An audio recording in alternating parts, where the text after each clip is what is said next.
Samsara dava nalalita loka tranaya karuna ganaganatvam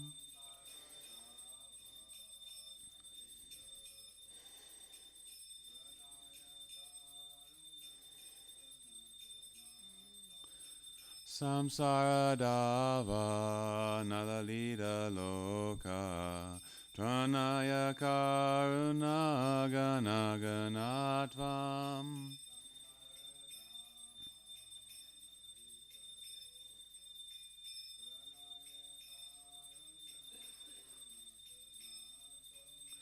Praptasya kalyana gunanavasya Vande Guru Shri Charanada Vindam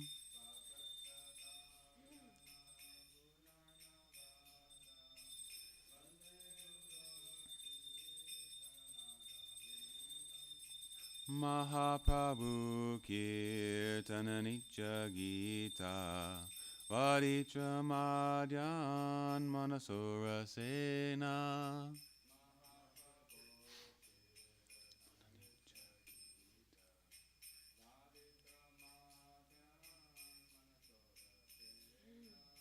Romancha Kampa Shutaranga Bhajo Vande Guru Shri Charanada Vindam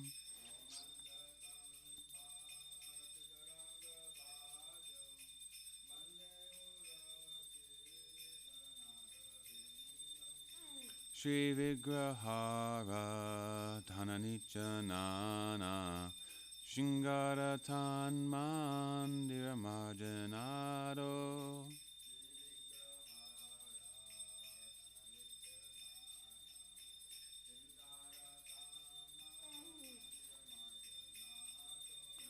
Yuktascha Bhaktam Chaniyujatopi Vande Guru Shri Charanada Vindam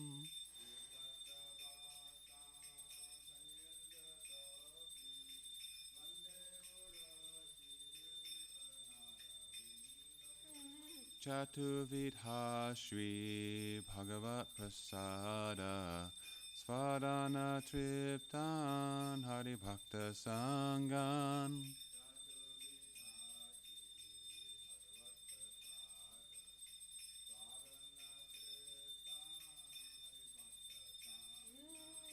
Kirtaiva Triptim Bhajatasa Deva Vande Guru Shri Charanada Vindam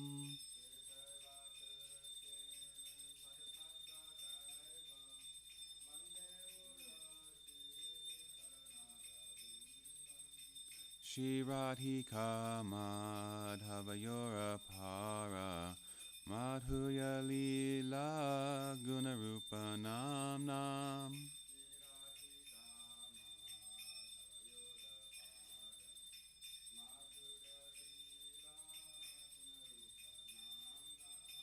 Pratikana Svadana Lolupasya Vande Guru Shri Charanada Vindam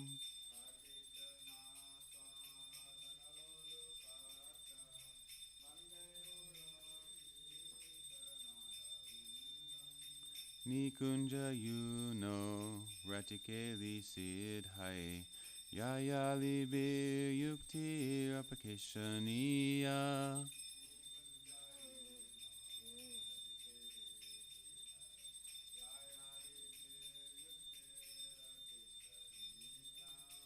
Tatrati Dakshad Ativala Pasha Vande Guru Shri Charanada Vindam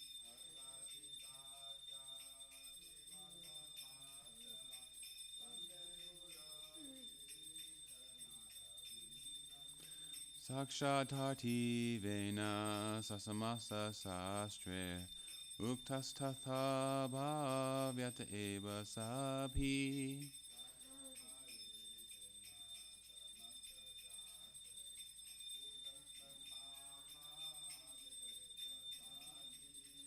Kintu Prabhuya Priyevatasya Vande Guru Sri Charanada Vindam.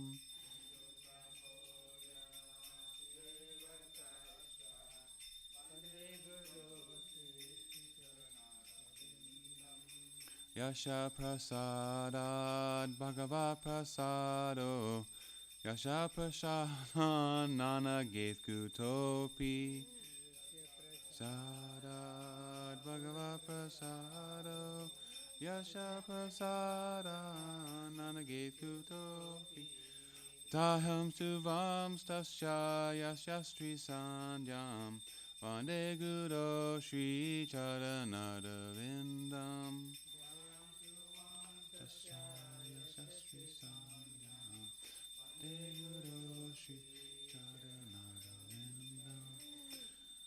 Nama Om Vishnu Padaya Krishna Prastaya Bhutale Srimate Bhakti Vedanta Swaminiti Namine. Om Vishnu Padaya Krishna Prastaya Bhutale Srimate Bhakti Vedanta Swami Niti Namine. Namaste Saraswati Deve Gauravani Pachavine Nirvishesha Shunyavadi Paschachadeshatavine.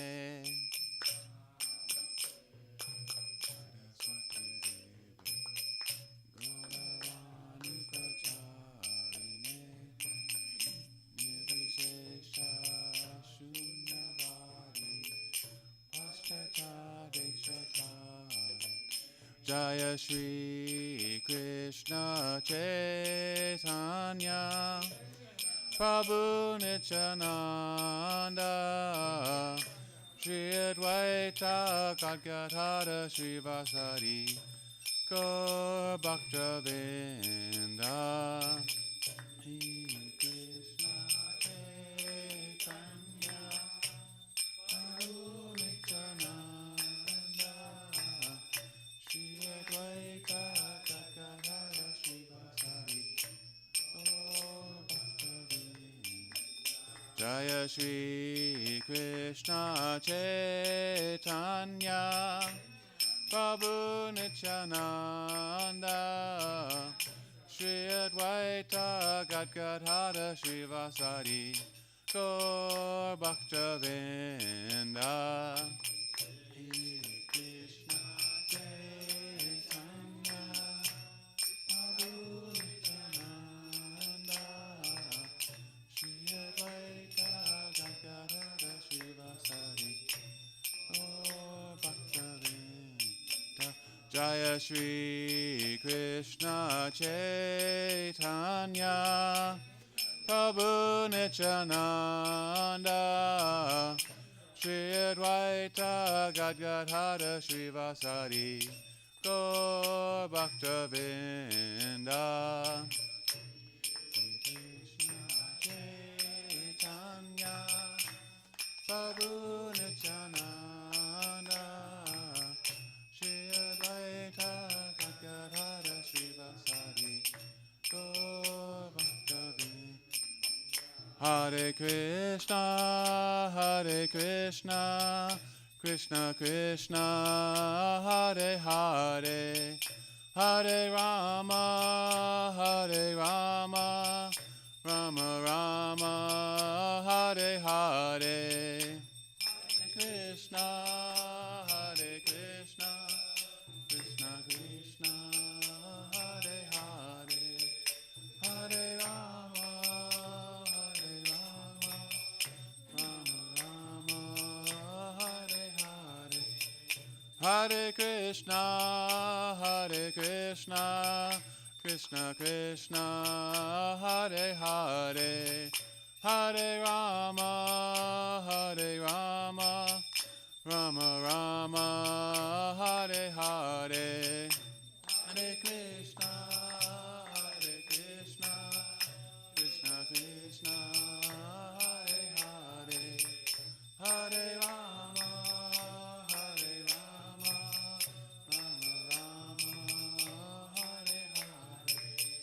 Hare Krishna, Krishna Krishna, Hare Hare, Hare Rama, Rama Rama, Hare Hare, Krishna, Krishna Krishna, Hare Hare, Hare Rama, Rama Rama, Hare Hare, Hare Krishna, Krishna Krishna, Hare Hare, Hare Rama, Rama Rama, Hare Hare, Krishna,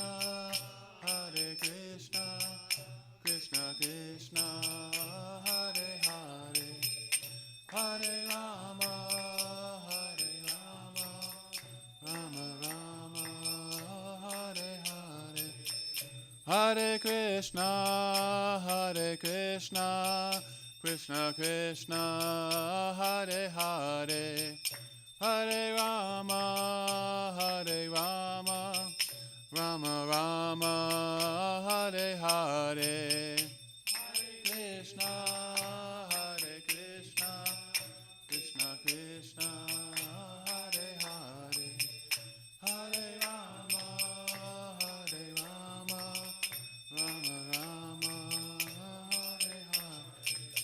Hare Hare, Hare Krishna, Krishna Krishna, Hare Hare, Hare Rama, Rama Rama, Hare Hare, Krishna, Krishna Krishna, Hare Hare, Hare Rama, Rama Rama, Hare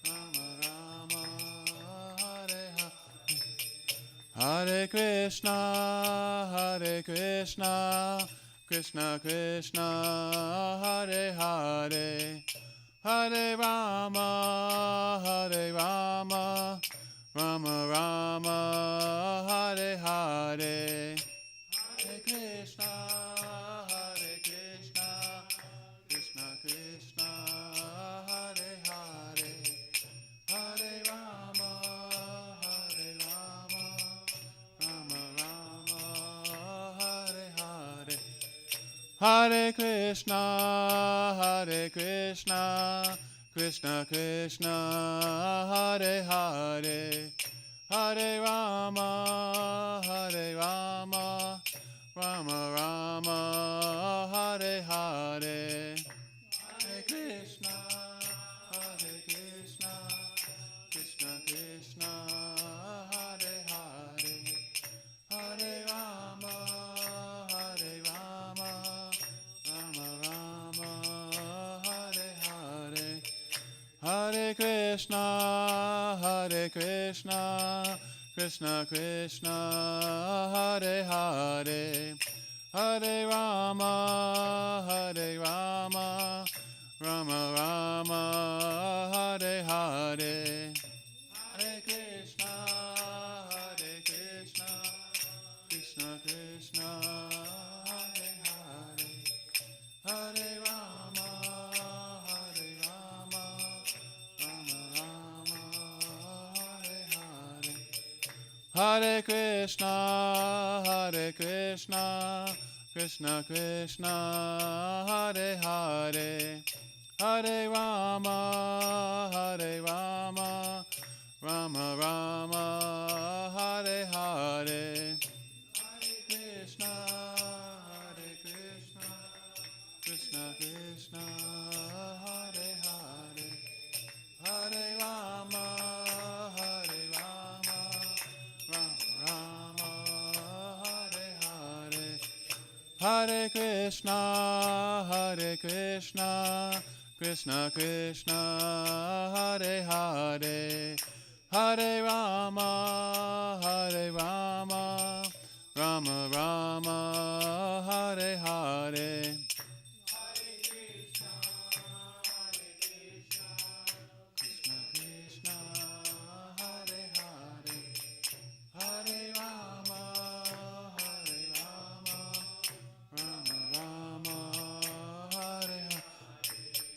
Hare Krishna,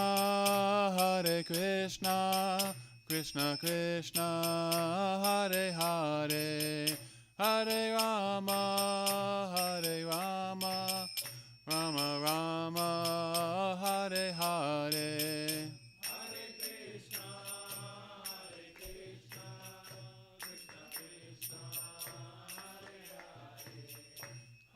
Rama, Hare Rama, Rama Rama, Hare Hare. Hare Krishna, Krishna Krishna, Hare Hare, Hare Rama,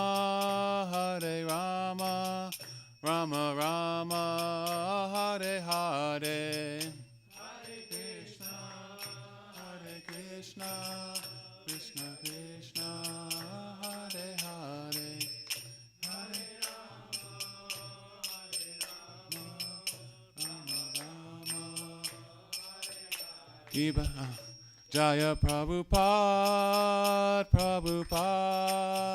Prabhupada, Jaya Jaya Prabhupada,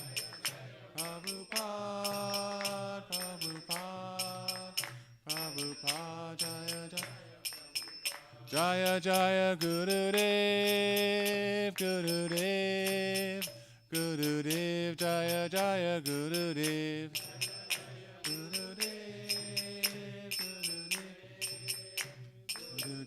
Jaya Gurudev.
Namaste Narasimhaya.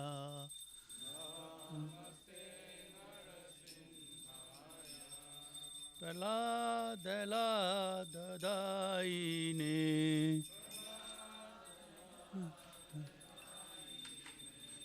Hiranyakasi Purvasaha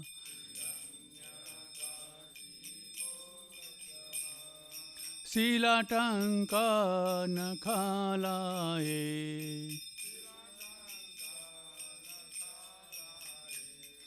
Ito Narsimha Parato Narsimha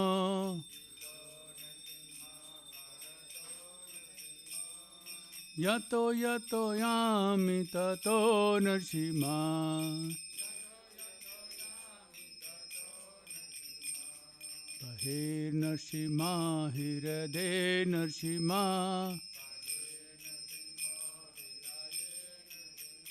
Narasimha Madim Sharanam Parpade Tava Kara Kamalavare Nakam Adbhuta Singha Dalita Hiranyakashipu Tanu Bringha Keshavadhirta Narahari Rupa Jai Jagadisha Hare Jai Jagadisha Hare Jai Jagadisha Hare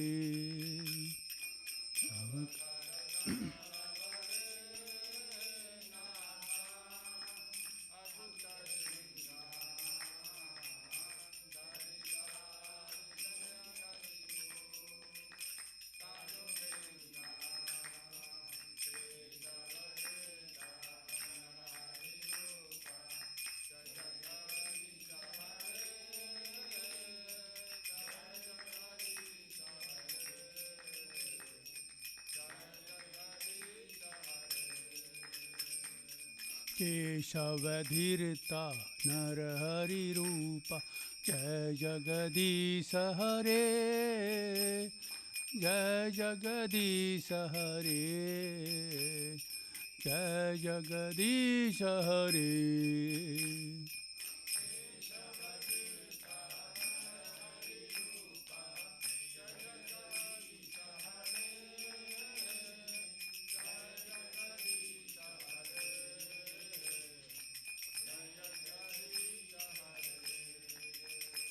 जयो लक्ष्मी नरसिंह जयो लक्ष्मी नरसिंह लक्ष्मी नरसिंह जयो लक्ष्मी नरसिंह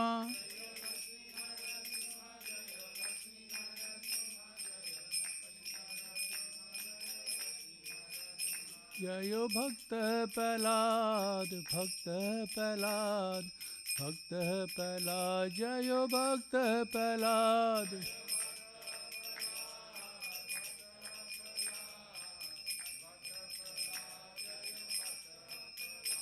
जयो जयो प्रभुपाद प्रभुपाद प्रभुपाद जयो जयो प्रभुपाद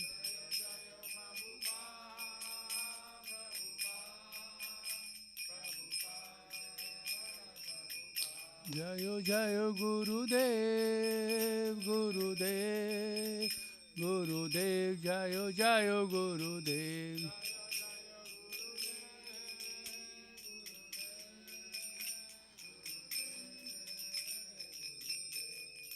लक्ष्मी नरसिम्हादेव भगवान की जय प्रहलाद महाराज की जय गौर प्रमानंदे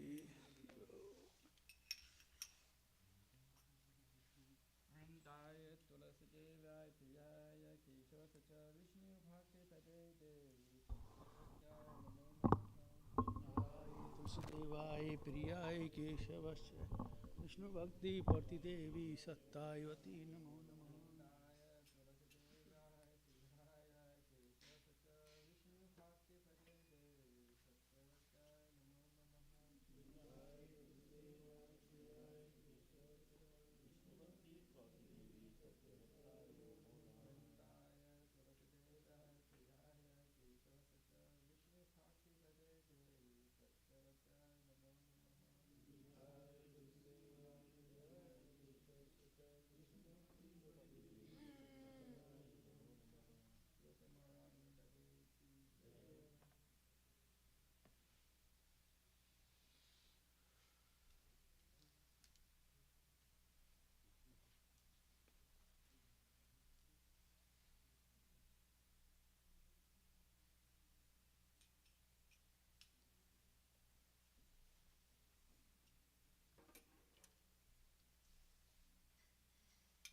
नमो नमः नमो नमः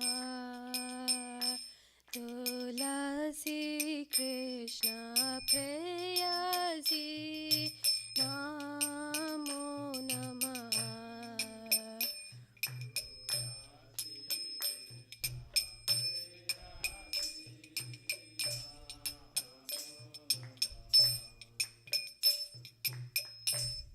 राधा कृष्ण सेवा पाबो ए अभिलाषी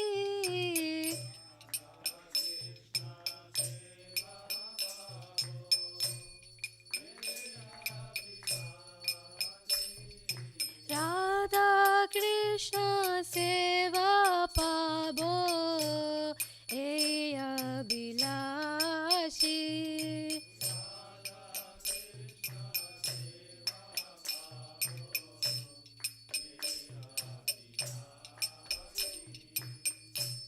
જે તમારા શરણ લોય તારા વાંછા પૂર્ણ હોય.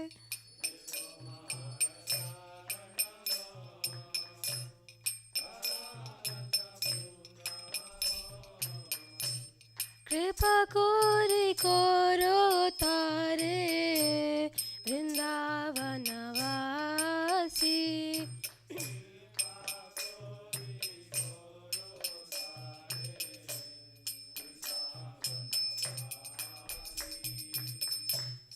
જય તુમારે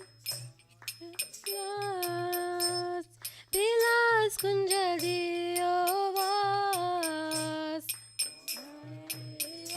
વિલાસ વિલાસ કુંજ દિયો વાસ. નયને હેરી બો સદા યુગલ રૂપ રાશી. નયને હેરી બો સદા યુગલ રૂપ રાશી. એઈને વેદાના ધારો સાકીરાનું ગાતા કોરો. એઈને વેદાના ધારો સાકીરાનું ગાતા કોરો. સેવાધિકારાદિએ કોરો નિજ દાસી.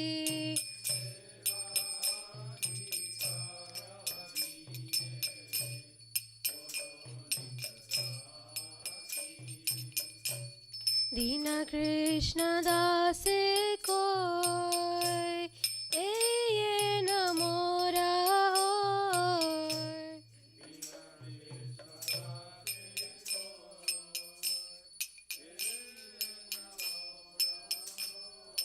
श्री राधा गोविंद प्रेमे सदा ये न बासी.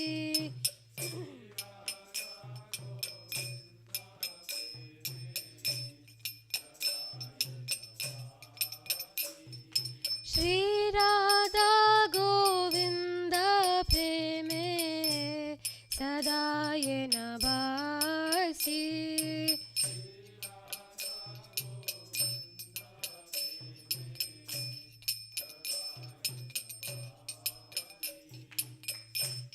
यानि कानि च पापानि ब्रह्महत्यादिकानि च तानि तानि प्रणश्यन्ति प्रदक्षिण पदे पदे.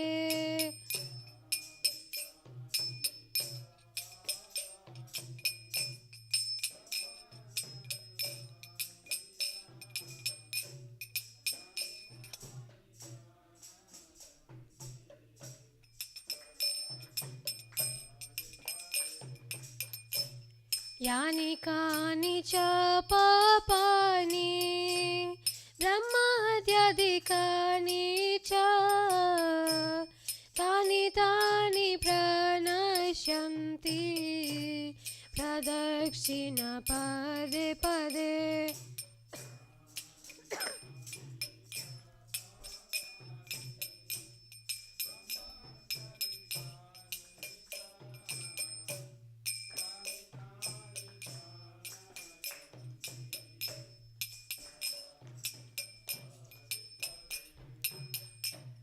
यानि कानि च पापानि ब्रह्महत्यादिकानि च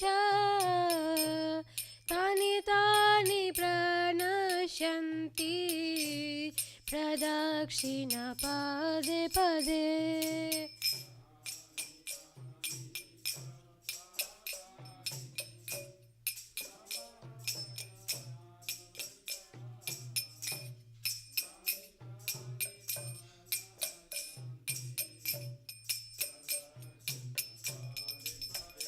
Hare Krishna,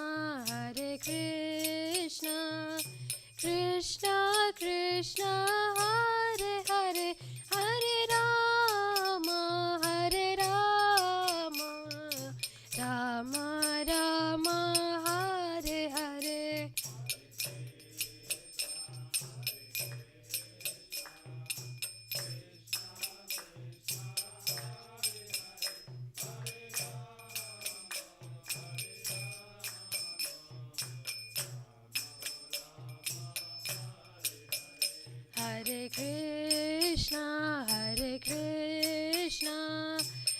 Krishna Krishna Hare Hare Hare Rama Hare Rama Rama Rama Hare Hare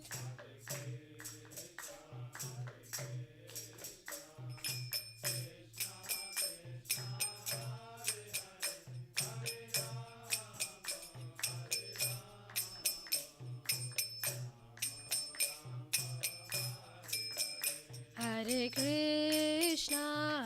Krishna Krishna Krishna Hare Hare Hare Rama Hare Rama Rama Rama Hare Hare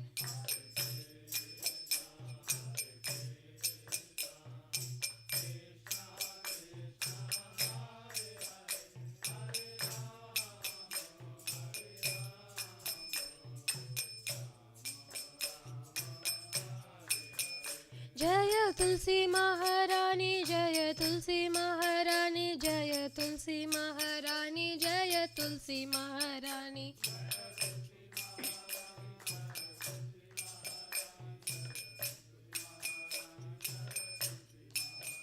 Jaya Vrinde Devi Jaya Vrinde Devi Jaya Vrinde Devi Jaya Vrinde Devi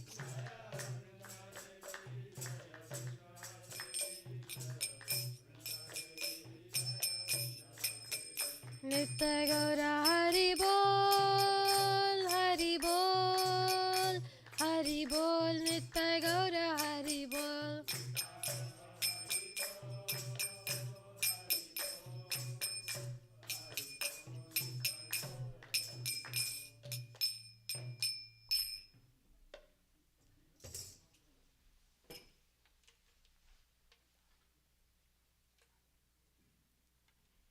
Vrindaye Tulsi Devai Priyaye Keshavasya Cha Vishnu Bhakti Pradadevi Satyavartai Namo Namaha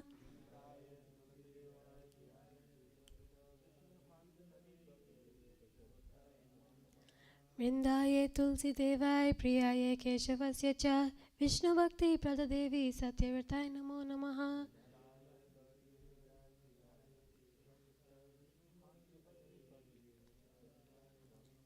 Vrindaye Tulsi Devai Priyaye Keshavasya Cha Vishnu Bhakti Pradadevi Satyavartai Namo Namaha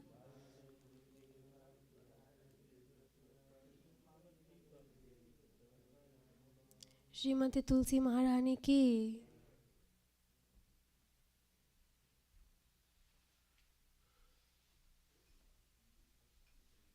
Oh, Tulasi, Lord of Krishna, I bow down before you again and again. My desire is to obtain the service of Shri Radha and Krishna. Whoever takes shelter of you has a wish fulfilled. Bestow mercy upon him and make him a resident of Vrindavan. My desire is that you always grant me a residence in the precious groves of Shiva and Dharmitam. Thus, within my vision, I shall always behold the beautiful pastimes of Radha and Krishna. I beg you to make me a follower of Kahar Dancer's Vrata. Please give me the free devotional service and make me your own maid servant. This very fallen and lowly servant of Krishna prays, may I always swim in the love of Shri Radha and Govinda.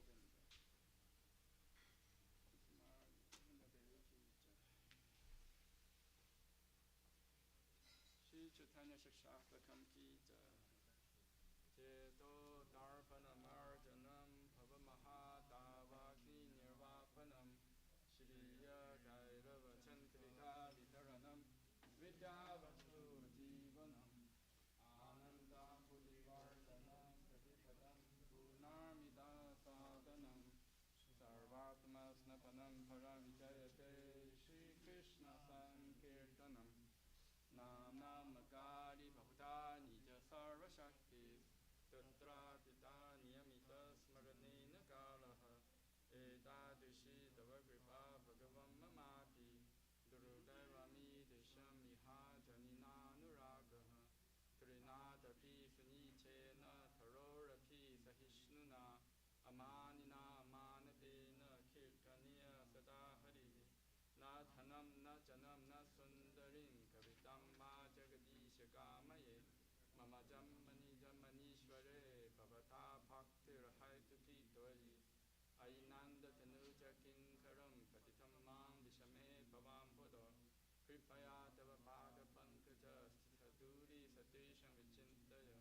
Nayanam Garada Shrudaya Vadanam Gad Gada Rudaya Gira Purakai Nichitam Mapurkada Tavanama Grahane Bhavishati Yugaitam Nimishena Cha Shusha Pravisha Itam Shunya Itam Jagat Sarvam Govinda Virahe Name Ashri Shava Padaratam Pinnastumam Adarshana Marmhatam Karotuva Yatha Tathava Vidathatu Lampato Matprana Nata Susa Eva Na Paraha Hare Krishna Krishna Krishna Hare Hare Hare Rama Rama Rama Hare Hare Shri Chaitanya Shikshatakam Ki Jai.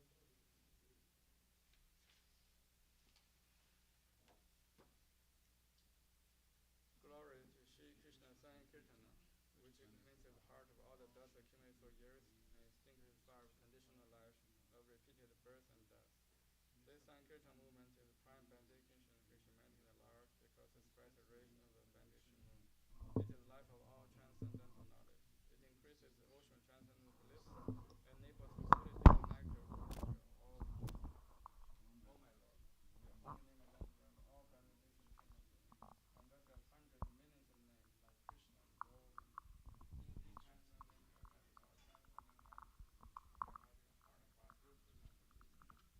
Oh my Lord, all the classes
Purisham Tamaham Bhajami Ananda Chinmaya Sadhujvala Vigrahasya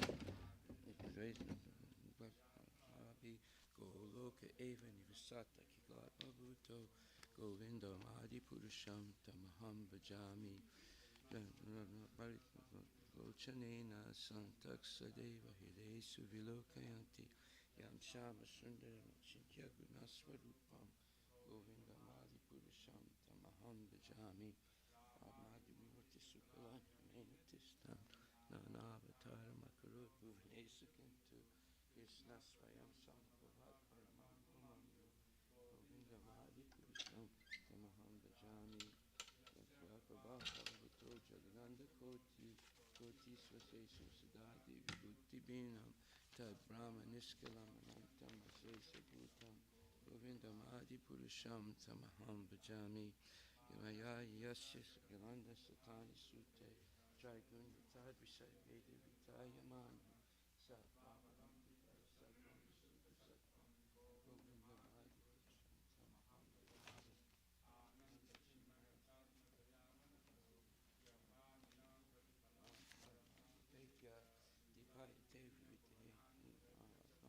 Govindam Adi Purisham Tamaham Bhajami Shishnu Galamni Nijadamni Tali Chatasya Devi Maheswari Dama Sute Sutesu Te Te Prabhavani Chaya Vitaschayena Govindam Adi Purisham Tamaham Bhajami Srishti Stati Pralaya Sadhava Sakti Reka Chaya Nani Vibharti Durga Ichan Rupam Apyasya Chitesta Tesa Govindam Adi Purusham Tamaham Bhajami Sri Ram Yatadadi Vikara Visesa Yoga Sanjaya Te Nahita Tapita Kaste Hetu Yasambhutam Apitata Samapaitika Govindam Adi Purusham Tamaham Bhajami Departure Devita Santaram Abhyupetya Dipaya Devi Vitetu Samanu Dharma Yastadri Gevi Hicha Vishnu Taya Vibhati Govindam Adi Purusham Tamaham Bhajami Yakarna Narna Vajale Bhajatisma Yoga Nidrama Nanta Jagadanda Saroma Kupa Adhara Saktim Avalambya Param Swamurtim Govindam Adi Purusham Tamaham Bhajami Yakarna Narna Vajale Bhajatisma Yoga Nidrama Nanta Jagadanda Saroma Kupa Adhara Saktim Avalambya Param Swamurtim Govindam Adi Purusham Tamaham Bhajami Yasyaika Nisvasita Kalamatavalamya Jivanti Loma Villaja Jagananda Nata Vishnu Mahansa Yasya Kalaviseso Govinda Madi Purusham Tamaham Bhajami Basman Yatasma Sakalesana Jaisute Swiyam Kiyat Prakatayata Vitadratatra Brahmaya Esa Jagadanda Vidanda Karta Govinda Madi Purusham Tamaham Bhajami Yat Pada Balava Yugam Vinidaya Kumbha Dvande Pranamassamaye Saganadi Raja Vignan Vihantal Malamasya Jagatrayasya Govinda Madi Purusham Tamaham Bhajami Agnir Mahika Ganambambu Burusja Kala Statatva Manasiti Jagatrayani Yasmad Bhavanti Visanti Yamcha Govinda Madi Purusham Tamaham Bhajami Yachchak Sudesa Savita Sagala Grahanam Raja Samasta Suramurti Rasesa Teja Yasya Gaya Brahmati Sambrita Kala Chakro Govinda Madi Purusham Tamaham Bhajami Dharmo Tabapa Nijaya Sutayasta Pamsi Brahmadi Kita Patagavati Asta Jivaha Yadata Matra Vibhava Prakada Prabhava Govinda Madi Purusham Tamaham Bhajami Yamschendra Gopa Matavendra Mahoswa Karma Bandhan Rupa Falabhajana Matanoti Karmani Nirdhati Kinticha Bhakti Bhajam Govinda Madi Purusham Tamaham Bhajami Yam Krodha Kama Saja Pranayadi Vitti Vatsaya Mahokuru Gaurav Sevi Bhava Sanchintya Tasya Sadrisim Taramaparete Govinda Madi Purusham Tamaham Bhajami Shriya Kanta Kanta Parama Purusha Kalpataravo Juma Bhumishchintamani Ganamai Toyam Amritam Kata Ganam Natnyam Gamanam Abhimam Sipriyasaki Chiranandam Jyoti Param Apitata Swatyam Apicha Sayatra Siradi Bihishava Shavati Sravi Vyasya Sumaha Nime Saradakyo Vavajiti Nahiyatra Pisamaya Bhaje Svita Dwipankam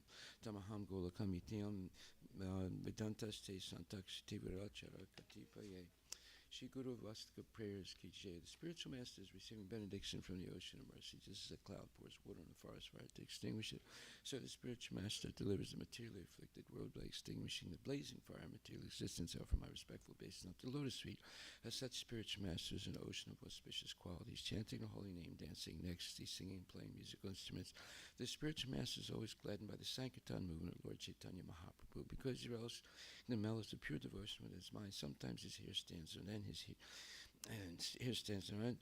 He feels quivering in the body, and tears flow from his eyes like waves. I offer my respectful obeisance unto the lotus feet of such spiritual masters. Spiritual masters always engaged in the temple worship of Shri Radha and Krishna. He also engages his disciples in such worship. They dress the deities in beautiful clothes and ornaments, clean their temple, and perform other similar worship of the Lord. I offer my respectful obeisance unto the lotus feet of such spiritual master. The spiritual master is always offering Krishna 4 kinds of delicious food, analyzes that which is licked, chewed, drunk, and sucked. When the spiritual master sees that the devotees are satisfied by eating Bhagavat Prasada, he is satisfied. I offer my respectful obeisance unto the lotus feet of such spiritual master. The spiritual master is always eager to hear and chant about the unlimited conjugal pastimes of Radha and Madhava and their qualities, names, and forms.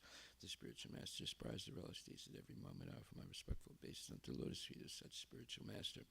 The spiritual master is very dear because he is expert at assisting the gopis who at different times make different tasteful arrangements for the perfection of Radha and Krishna's conjugal loving affairs within the groves of Vrindavan. I offer my most humble obeisance unto the lotus feet as such a spiritual master.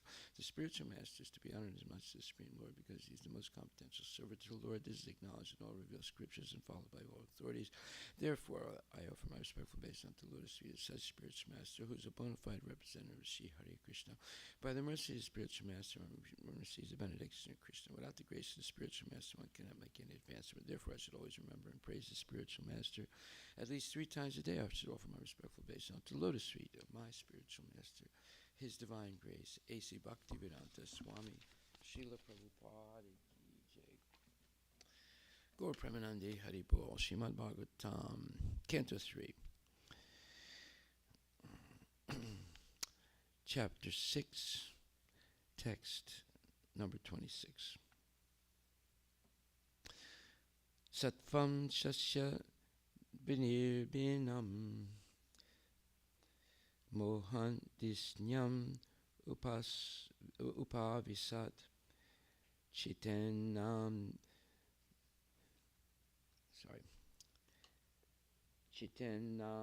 Sena Yenaso Vijnanam Pratipadyate. Sattvam, consciousness, cha, also, asya, of the gigantic form, vinirbinam, being separately manifested, mahan, the total energy, mahat tattva, disenyam, with control,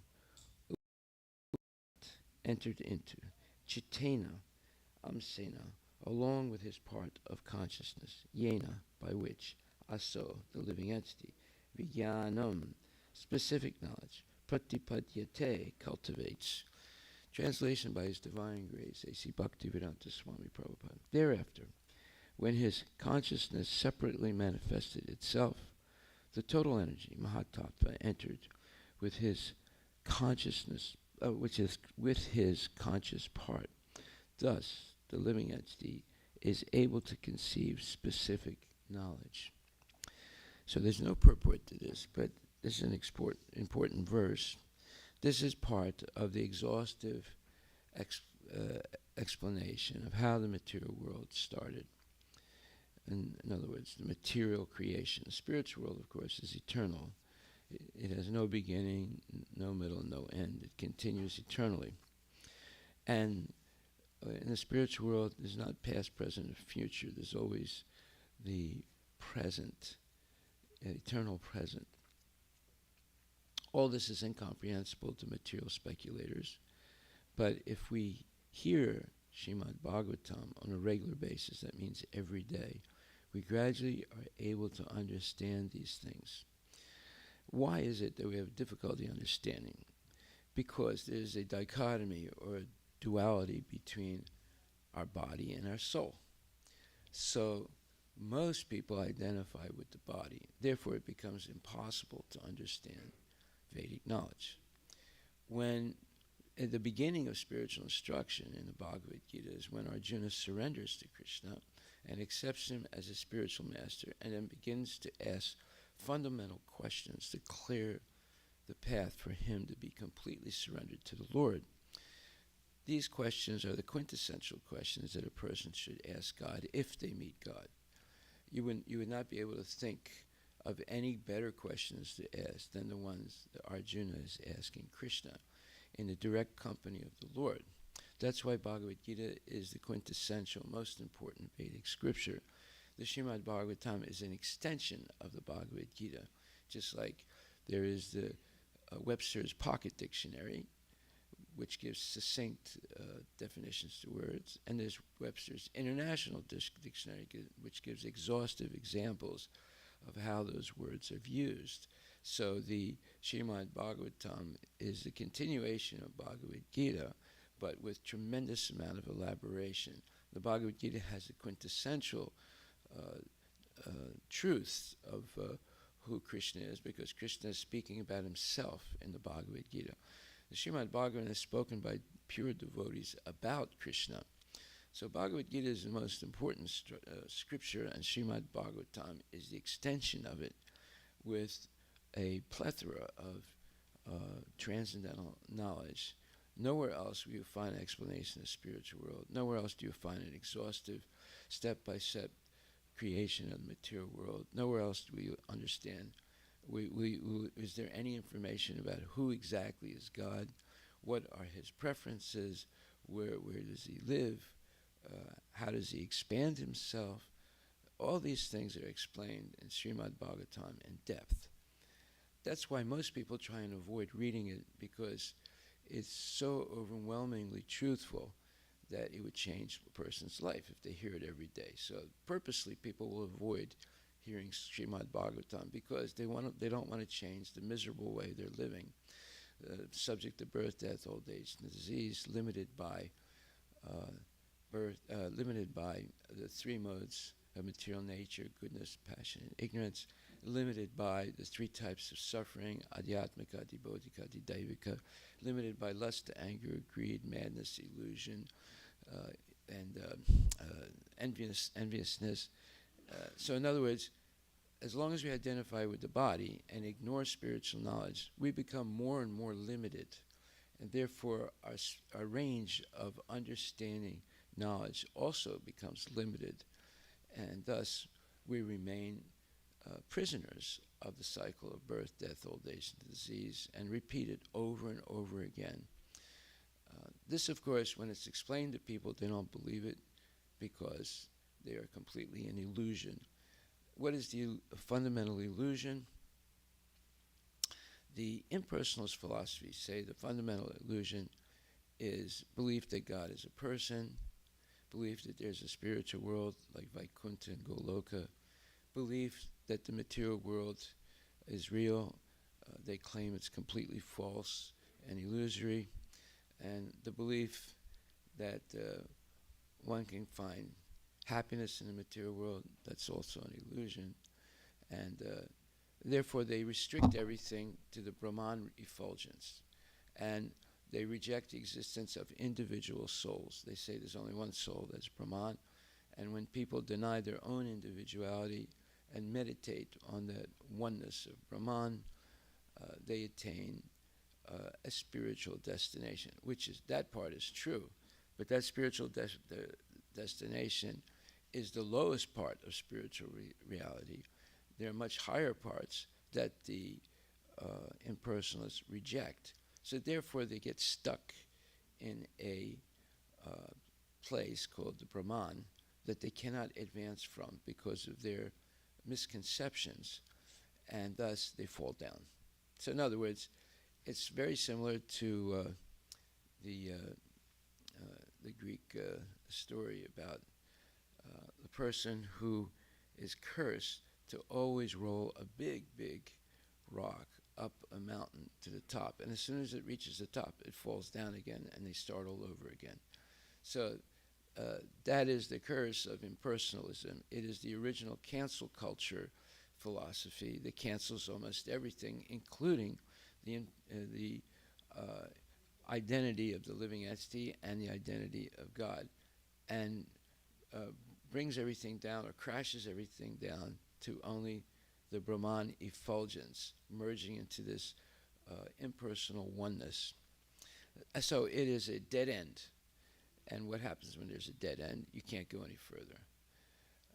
However, the Vaishnava philosophy liberates people from all these false concepts and gives them an opportunity to attain the real human potential, which is not only to be persons like Vivaswan or Surya or Brahma, because those positions are titular positions, just like the President of the United States is a titular position. It can be held by different people who are highly experienced and voted into that position. The position of Surya, the position of Brahma, the position of the other demigods like Durga Mata, the position, with the exception of Shiva. Shiva is both in the spiritual world and in the material world, but in the material world he takes incarnations as different Rudras. Those Rudras are conditioned by material nature to a certain degree, not completely like we are, but to a certain degree. So the demigods are individual jivas like you and me, but who have who achieved almost the summum bonum, or the highest state of material, spiritual perfection. They're still in the material world. They are exceptional devotees of the Lord, but they still have a slight desire to dominate things. When that slight desire to dominate things is purified, they go back to Godhead. So that means that each one of us could gradually go higher and higher in the hierarchy of the material creation to the point of devatas, and continue our spiritual progress and then go back to the spiritual world. That is one way to do it, and that's the original Vedic way. But when Lord Chaitanya came 5,000 years ago, he changed everything. Not really changed anything essential, but he changed the method of attaining the same perfection of liberation from the cycle of birth and death. And that's where we stopped discussing yesterday, and I want to continue that. But this is all part of how the material world is created. And once you understand that, then you realize that your position in the material world is not tenable. In other words, you can't sustain it. It's not a sustainable thing. Either you go up, you push the rock up the mountain, and then it comes down again automatically, and you have to start over again, or you purify yourself completely and you go back to Godhead. So we have to decide whether we want to be a continual failure in the material world after millions and billions of years coming to the human form of life, then wasting that human form of life by engaging in sense gratification and accepting false philosophies like Mayavad philosophy or materialistic atheistic philosophy, and self-denying our potential, and then starting all over again for millions and millions of years before you come back to the human form of life. So this is the reality. Of course, people don't like to hear these things because they want to continue in their illusory, let's say, pursuit of happiness in the material world, which is impossible. Happiness in the material world is something that is illusory. You have it for short periods of time, and then it's always punctuated by misery, because that's the law of nature. You cannot overcome these laws of nature. Our next panel will be explaining all that, which was coming very shortly.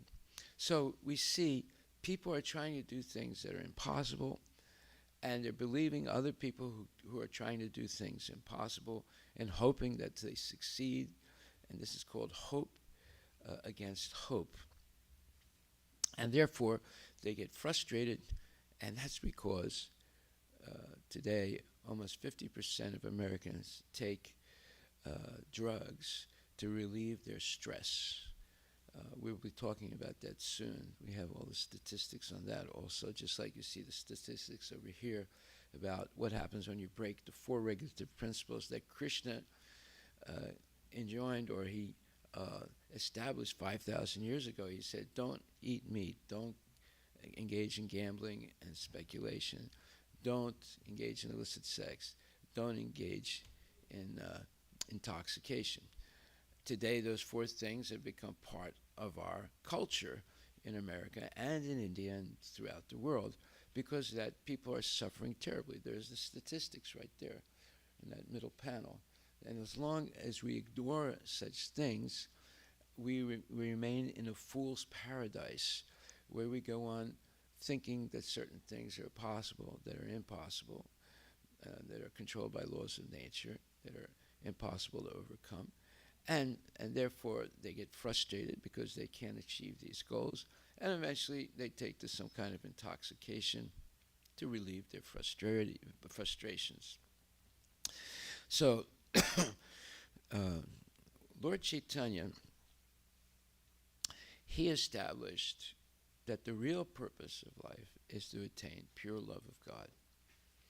And the process to attain that pure love of God is very easy. If one listens carefully every day to Srimad Bhagavad Gita and Srimad Bhagavatam, this listening is much more important than reading. Although reading is not bad, it's a good thing. Reading scriptures is a good thing. Reading a Dogman book is complete nonsense, as it's prescribed reading in elementary schools. Did you ever read that book?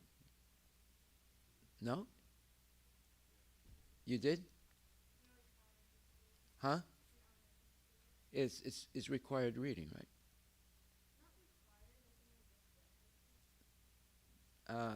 I think it's required reading. So, if you read Dogman, that leads you into a dead end. If you read Bhagavad Gita, that will help you spiritually and materially escape eventually the cycle of birth, death, old age, and disease. However,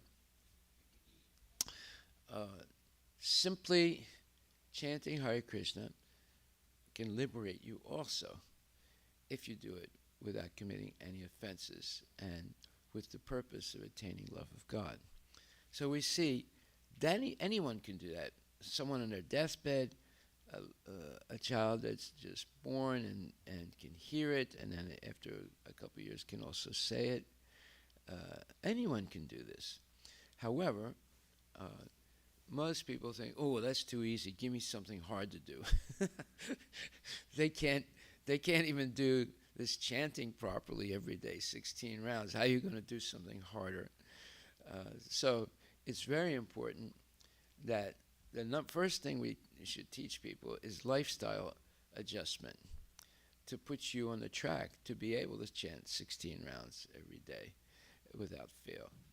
Lifestyle adjustment is very important. So that means going to sleep early, waking up early every day, and going to sleep before 10 o'clock at night, and then being able to wake up 3 or 4 o'clock in the morning.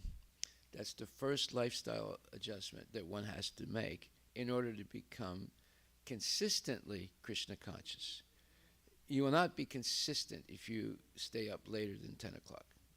You'll be always tired, always trying to catch up. There's ketchup and there's ketchup. Both of them are a mess.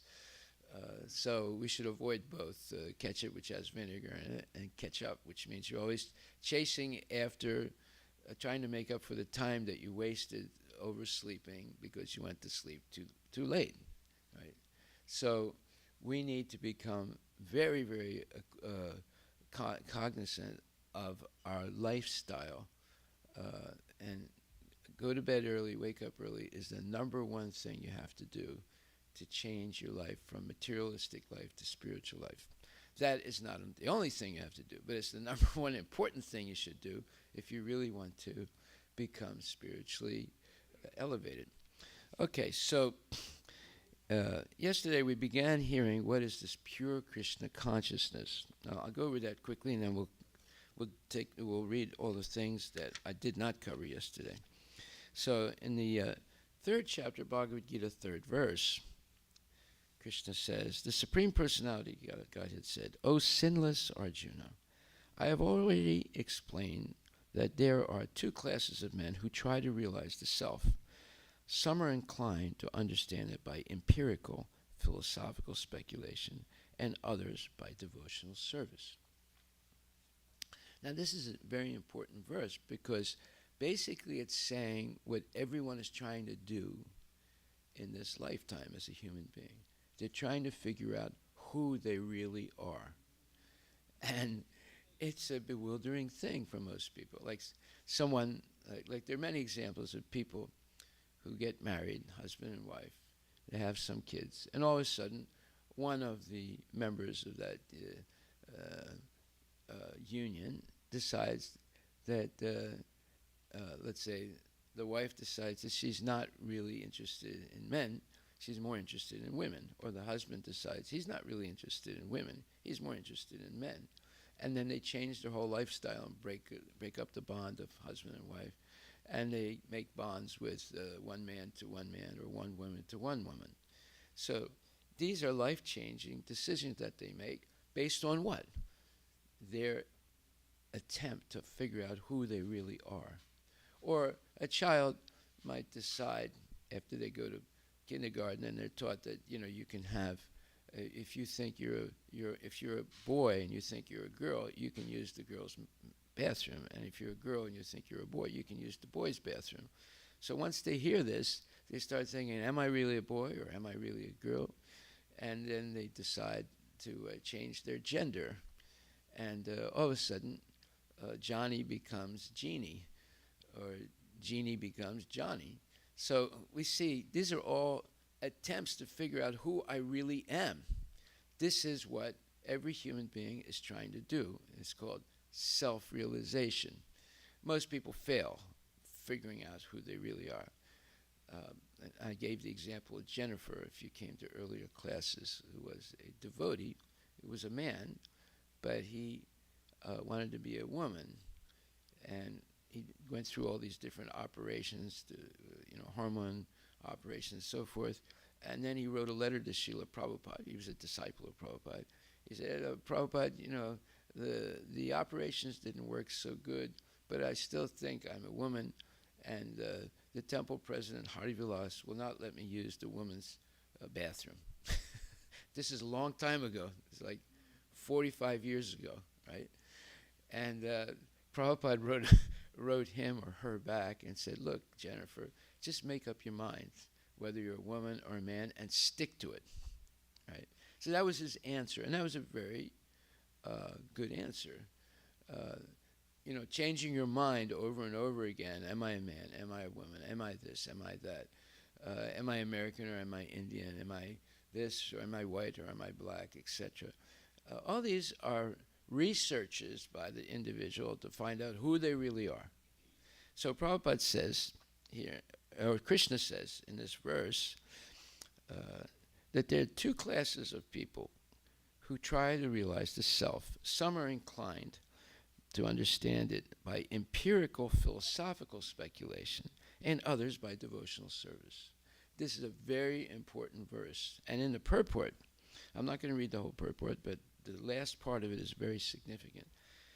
Prabhupada's purport is, the ultimate goal is Krishna, because the philosophers, who are also sincerely searching after the ultimate truth, come in the end to Krishna.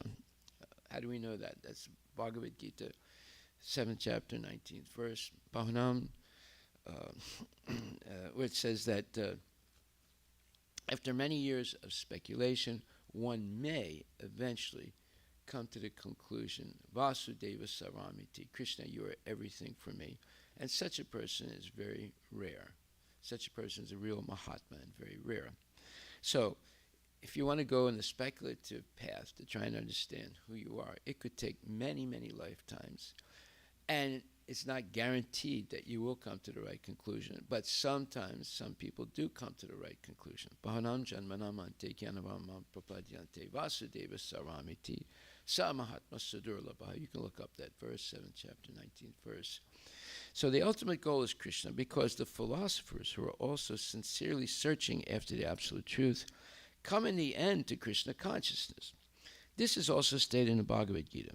After many births and deaths, he who is actually in knowledge surrenders unto me, knowing me to be the cause of all causes and all that is, such a great soul is very rare. Now, don't think that this is an automatic thing, because now we're going to read a little further. The whole process is to understand the real position of the self in relation to the super self, or Krishna, the Supreme Personality of Godhead, who is present also in the heart of every living entity as Paramatma. You are a walking, talking mandir, every living entity, from the ant all the way up to Brahma, because Krishna is in your heart of all living entities as Paramatma, the super soul, and next to the Paramatma is the Jiva, or you, or me, or the ant, or Brahma, right? So there are two major souls in the body. There's Krishna and our individual soul. The indirect process is philosophical speculation by which gradually one may, notice the word may, one may come to the point of Krishna consciousness. And the other process is directly connecting everything with Krishna and Krishna consciousness. Of these two, the path of Krishna consciousness is better because it does not depend on purifying the senses by a philosophical process. Now remember, it can be philosophical or it can be philosophical. Most people use the philosophical method. That means that they accept nonsense theories and try and figure out who they are. Like, for example, for many years the Catholic Church had the nonsense theory that the sun revolves around the earth. Then, when Galileo and Copernicus and Galileo started speaking openly that it's not true, it's the earth that's revolving around the sun, they were threatened with death by the Catholic Church to retract their words. Right? But eventually, more and more evidence came, and then the Catholic Church had to change its point of view, you see. So there are many false theories, not only in the Catholic Church. There are false theories in Islam, there are false theories in Judaism, but there are no false theories in Bhagavad Gita and Srimad Bhagavatam. Now you might say, oh, wait a minute, let me find one, then I'll prove you're wrong. You can try, go ahead. We don't say don't do it. But it has to be a genuine false theory. So there are, okay, I'll help you. There are certain things that are purposely put in the Mahabharata that are misleading, such as the idea that Krishna is born from a black hair and Balarama is born from a white hair. Or the false theory, it's in Mahabharata, that the false theory that Krishna was shot by an arrow in the foot and he died and left him a tree. And put in the Mahabharata specifically to trip the demons so that they say, aha, oh, I found this, so now this confirms everything, and I don't believe in God. Right? So, for example, Hiranyakashipu did not believe that there was some kind of a bizarre living entity that could kill him, because he got blessings from Brahma that he cannot be killed by any demon or by any animal or by any, let's say, human being. Right? In fact, he didn't even talk about human beings, but anyway, he implied human beings also. So when he decided that he realized he could not kill his son because his son, in his estimation, had mystic power. Whenever you say someone has mystic power, that's a way of saying there is some superhuman being that is investing someone with a power that it seems to be impossible to overcome. But instead of saying there is God who has invested this power in my son, they say he's a mystic yogi, and because of that I'm not able to kill him. But let me kill his God. So Hiranyakashipu asked his son, where's your God? I'm going to kill him. And Prahlad Maharaj said, well, he's everywhere. He said, he's everywhere? He said, in this column, he had about 1,000 columns in his palace, right? And you see, he points to one randomly. And Prahlad Maharaj said, well, he is everywhere, so yes, he's there also. So Hiranyakashipu collapsed the column by striking it with his sword and breaking it in half. And all of a sudden, this unbelievable, gigantic, and extremely powerful creature comes out called Narasinghadev, who's not a human being and is not an animal. He's a mixed animal-human being, something that Hiranyakashipu could never conceive of or even believe that such a thing exists. And the Singhadev puts him on his knees and uses his gigantic nails, and tears apart his gut, pulls out his intestines, and puts them around his neck as a garland, and kills him. And then he starts roaring, and the whole universe shakes by his roaring, and everyone from Brahma to all the devatas, including Lakshmi Devi, are frightened out of their wits. But Prahlad Maharaj is just standing there looking at him and is not afraid. And Brahma tells Prahlad, here's this garland, you go put it on him. Maybe that'll calm him down a little bit, because we're frightened out of our wits from him. So both Lakshmi Devi and Brahma were afraid of Nrsingadev and his roaring that was making the whole universe shake. But Prahlad Maharaj wasn't afraid, because he realized this is his God, Krishna, appearing in this form of an incarnation. So he goes and garlands Nrsingadev, and Nrsingadev calms down. And he says to Prahlad Maharaj, my dear son, he says, you have always had faith in me, and that's why I protected you. But I'm very pleased by your Krishna consciousness. You ask me for any benediction, I'll give it to you. And Prahlad Maharaj says, oh, please don't say that. He says, you might be tempting me to ask for something material. I don't want anything material. I know how to chant your holy name.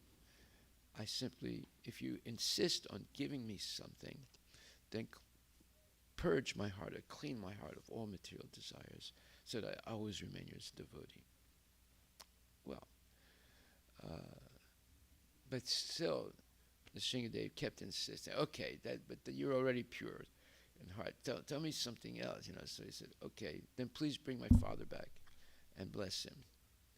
The father was trying to kill him, right? So that's the heart of a pure devotee. He has no rancor. He has no vengeance. He is not, let's say, he's not troubled by badla, revenge, right? He's forgiving. So here it says, one may come to the point of Krishna consciousness, and the other process is directly connecting everything with Krishna and Krishna consciousness. Of these two, the path of Krishna consciousness is much better, because it does not depend on purifying the senses by a philosophical process. Krishna consciousness is itself the purifying process, and by the direct method of devotional service, it is simultaneously easy and sublime. That's a major statement, right? And as a fact, Lord Chaitanya made everything easy, and Krishna made everything easy in Kali Yuga, which is the worst time to live. Satya Yuga was the best time.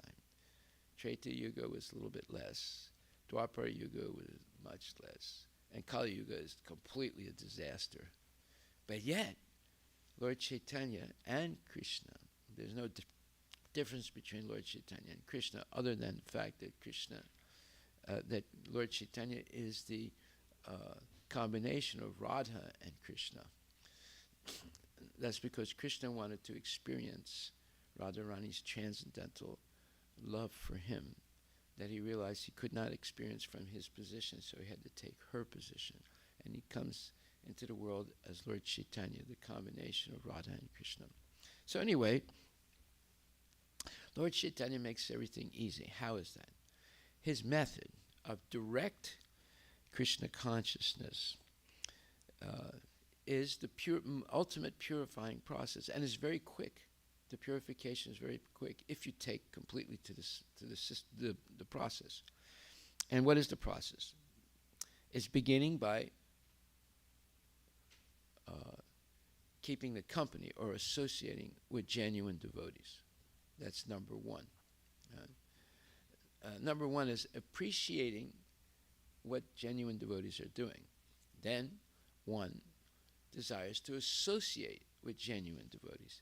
In the association of genuine devotees, one learns two fundamental things. One, always chant Hare Krishna Mahamantra. Hare Krishna, Krishna Krishna, Hare Hare. Hare Rama, Rama Rama, Hare. Two,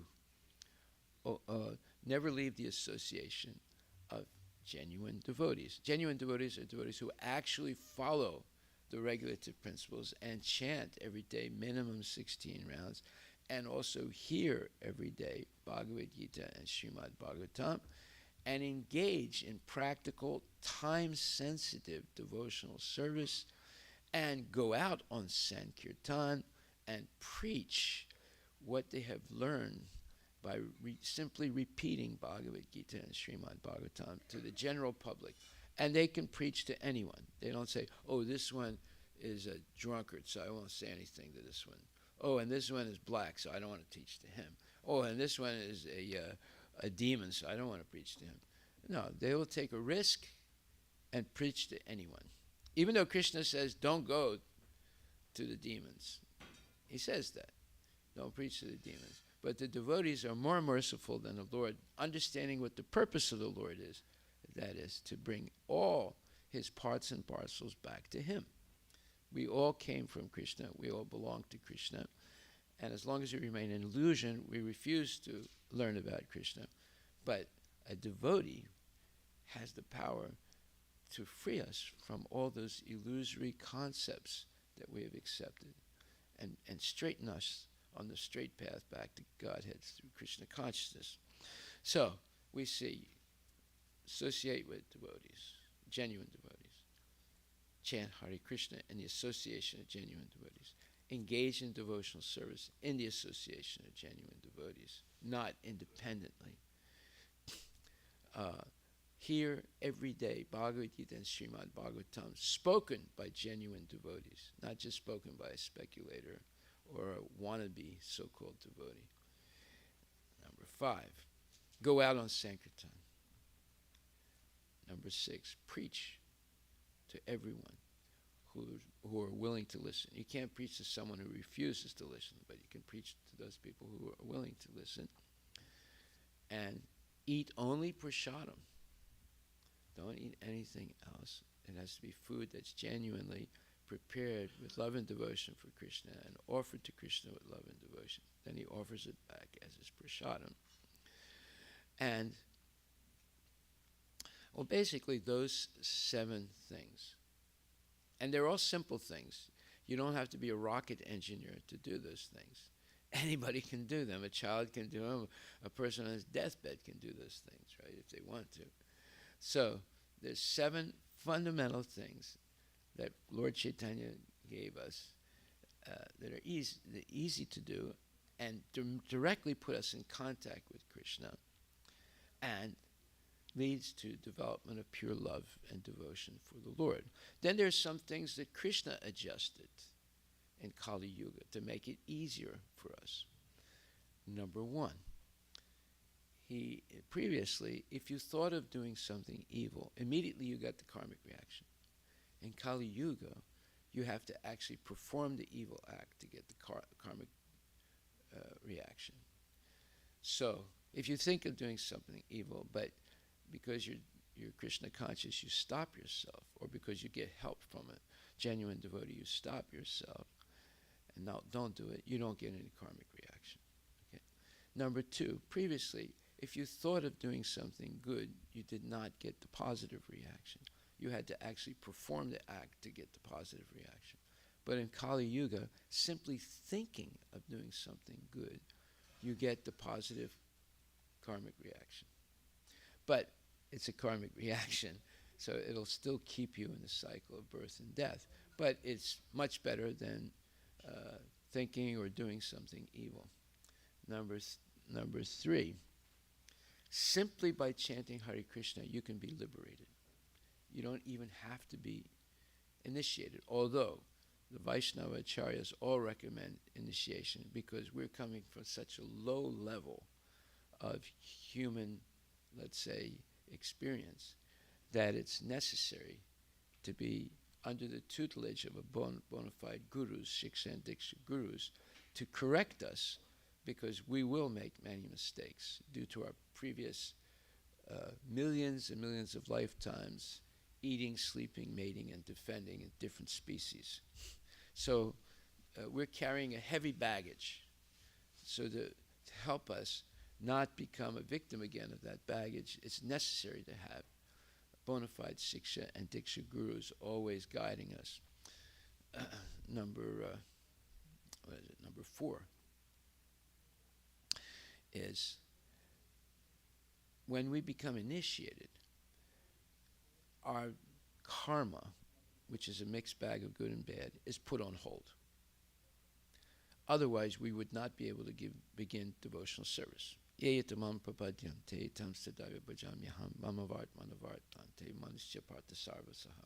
Seventh chapter, 28th verse. Let's take a look at that verse. It's a very important verse.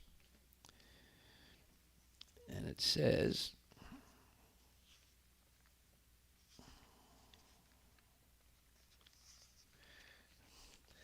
persons who have acted piously in previous lives and in this life, and whose sinful actions are completely eradicated, are freed from the dualities of delusion, and they engage themselves in my service with determination.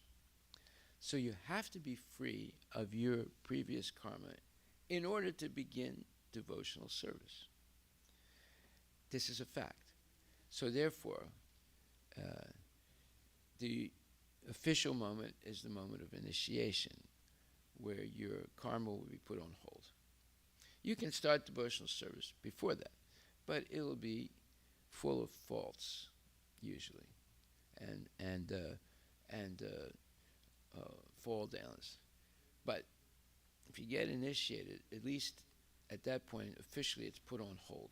That doesn't mean it's ended or eliminated, but it's put on hold. Otherwise, you wouldn't be able to engage in devotional service. Okay.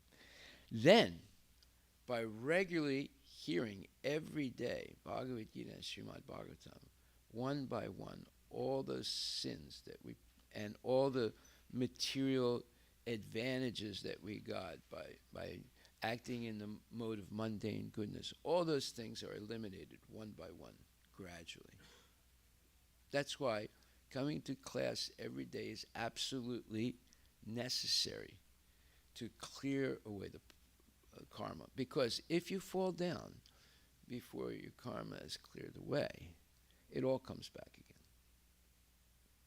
See? And it's just like that myth of Sisyphus. Sisyphus was this Greek who was cursed to always push a very heavy rock up a mountain. And as soon as he got there, after all that effort, he fell down again. He had to start all over. That's exactly what's going to happen. And yesterday we read something that was very important.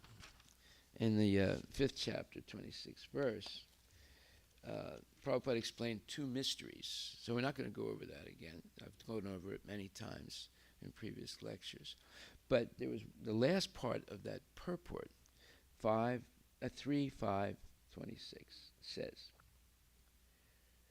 the living entities are foreign to matter, and thus they cannot be happy unless they are situated in the same spiritual life as the Lord.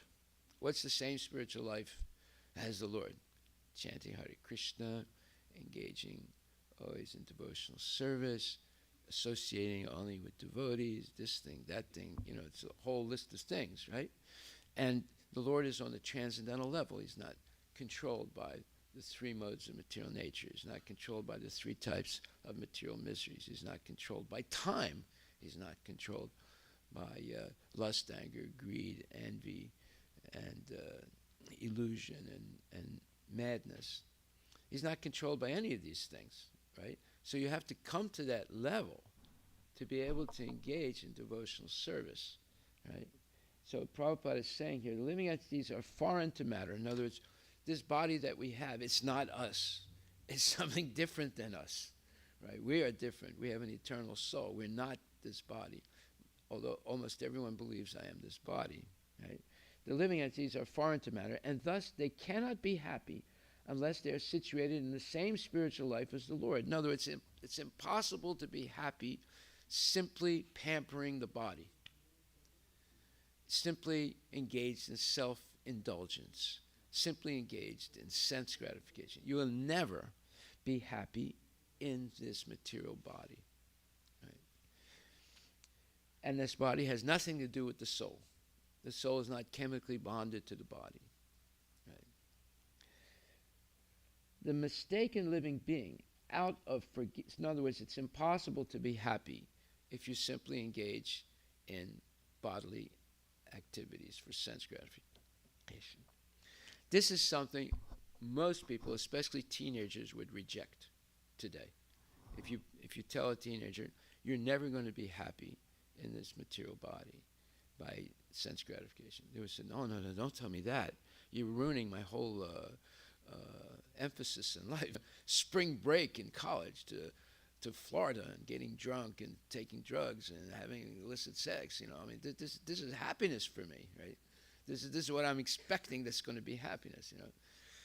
No, it's impossible to be happy by doing any of those things. To say the mistaken living being, out of forgetfulness of this original condition of life, the original condition of life. We were all with Krishna in the spiritual world originally, but out of ignorance and being attracted to Maya in the material world, we left Krishna voluntarily and put ourselves in the material and wanted to come to this material world. And when you come to the material world, immediately you get a material body that covers your soul. And now there's this major dichotomy, body, soul. And most people go toward the body, and they ruin their chance of being liberated again, going back to Godhead. And it can last for billions of lifetimes, not just billions of years, billions of lifetimes, which is more than billions, right? So then it says, the mistaken living being, out of forgetfulness of this original condition of life, unnecessarily wastes time trying to become happy in the material world, where it's actually impossible to find sustained happiness in the material world. They're trying to do something that's impossible. And they're convinced of it by mundane education. The whole Vedic process is to remind one of this essential feature of life. The essential feature of life is it's impossible to be happy in the material world. You might have certain times where you feel, oh, I'm very happy now. And then it's punctuated by misery all the time. Oh, I got this terrible toothache. I got to go to the dentist. I got to pull this tooth out so it doesn't hurt me anymore. And then after getting it pulled out, that hurts a lot, right? And then you think, oh, now it's better. And then another tooth goes bad. And then you'll get that one pulled. Then another one goes bad. You get that one pulled. Or eventually you say, let's pull out all the teeth and just put in dentures, But that can fall out also. And then you realize, my God, I should have never taken out the teeth I had, to get a full set of dentures, because the dentures can also fail, and they can also fall out, because there's just so much that the bones in the jaw can handle. Over time, they will all deteriorate. So in other words, there's a lot of false theories that give you some hope of being happy in the material world. And then it says, the Lord offers the conditioned soul a material body for his so-called enjoyment. So in order to come to the material world, you have to have a material body that covers your soul. And the purpose of the body, there's two purposes. One is, you can use it only for sense gratification and then stay continually in the cycle of birth and death. Or you could use it because it has highly developed senses, eyes, ears, nose, tongue, skin, mind, and intelligence. You can use it to gather the knowledge by which you can liberate yourself from the cycle of birth and death. There's two ways of using the material body. Because of modern education, most people use it for sense gratification. Very few people decide, I'm going to put a stop to sense gratification, and I'm going to start trying to satisfy the senses of Krishna with my senses and learn about real self-realization, my eternal relationship with Krishna. So the Lord offers the conditioned soul a material body for his so-called enjoyment, but if one does not come to his senses and enter into spiritual consciousness, the Lord again puts him in the unmanifested condition as it existed in the beginning of the creation. Do you know what that means? That means we go from being a human being back to being absorbed into the body of Mahavishnu, waiting millions and sometimes billions of years until the next material creation. And then we come out again and start from where we left off, completely confused in a material body. And there's no guarantee that that material body is going to be a human being. There's no guarantee, because it depends on what karma we had in the previous life and what desires, unfulfilled desires we had at the moment of death, and what we think of at the moment of death. So there's no guarantee we will come back as a human being. We could start all over again as a one-cell amoeba. This is a dire warning here, but most people don't realize it. This is a dire warning. If you want to teach your kids something, teach them this one purport. And we've been talking about this one purport now for over a week. We could continue for months talking about this. It's such profound knowledge. And then he says, the Lord is described here as Viryavan, or the greatest potent being. In other words, he has the power to do anything he wants. Krishna does. Because he impregnates material nature with innumerable living entities who are conditioned from time immemorial. So, that was the first mystery earlier in this purport, that it's not the sperm and the ovum that gives birth to a living entity. It's Krishna, who simply by glancing in his form as Mahavishnu, that spiritual souls enter into the material world into a sperm. It's not the sperm itself. It's not the ovum itself, although they are carrying half the DNA. And they connect and they make a new. This is only for the material body. It's not for the soul. But the DNA doesn't connect and doesn't produce a body unless the soul is present. And that soul is not coming from matter.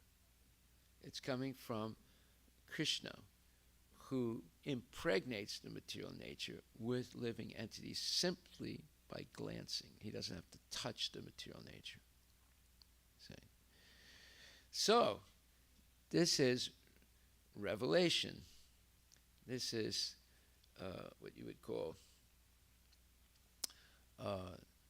revelation knowledge. Knowledge is not something learned, it's something revealed. And it's coming from Paramatma, which is in our heart. Paramatma reveals knowledge to us. It's not that we attain knowledge by studying books. It eventually is revealed. And you'll see many very, let's say, high-grade scientists, they had a realization, a mental thought that entered their mind that led them to have a major breakthrough in some type of scientific invention. There are many books written like this about scientists who had an intuition or a revelation that came into their mind in the form of a thought.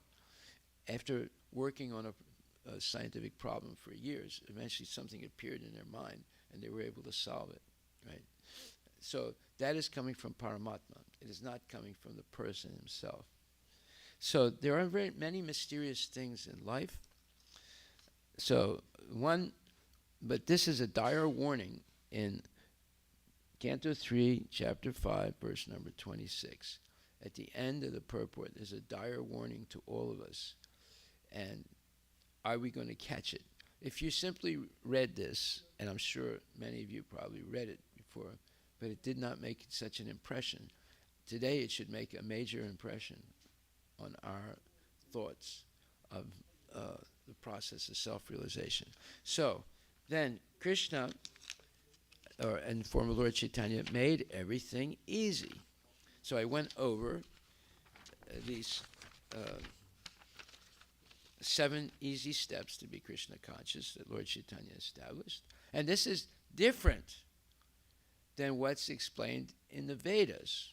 It's the same, you end up with the same result, but not by a very difficult process. And that I read yesterday, but I'm going to read it again.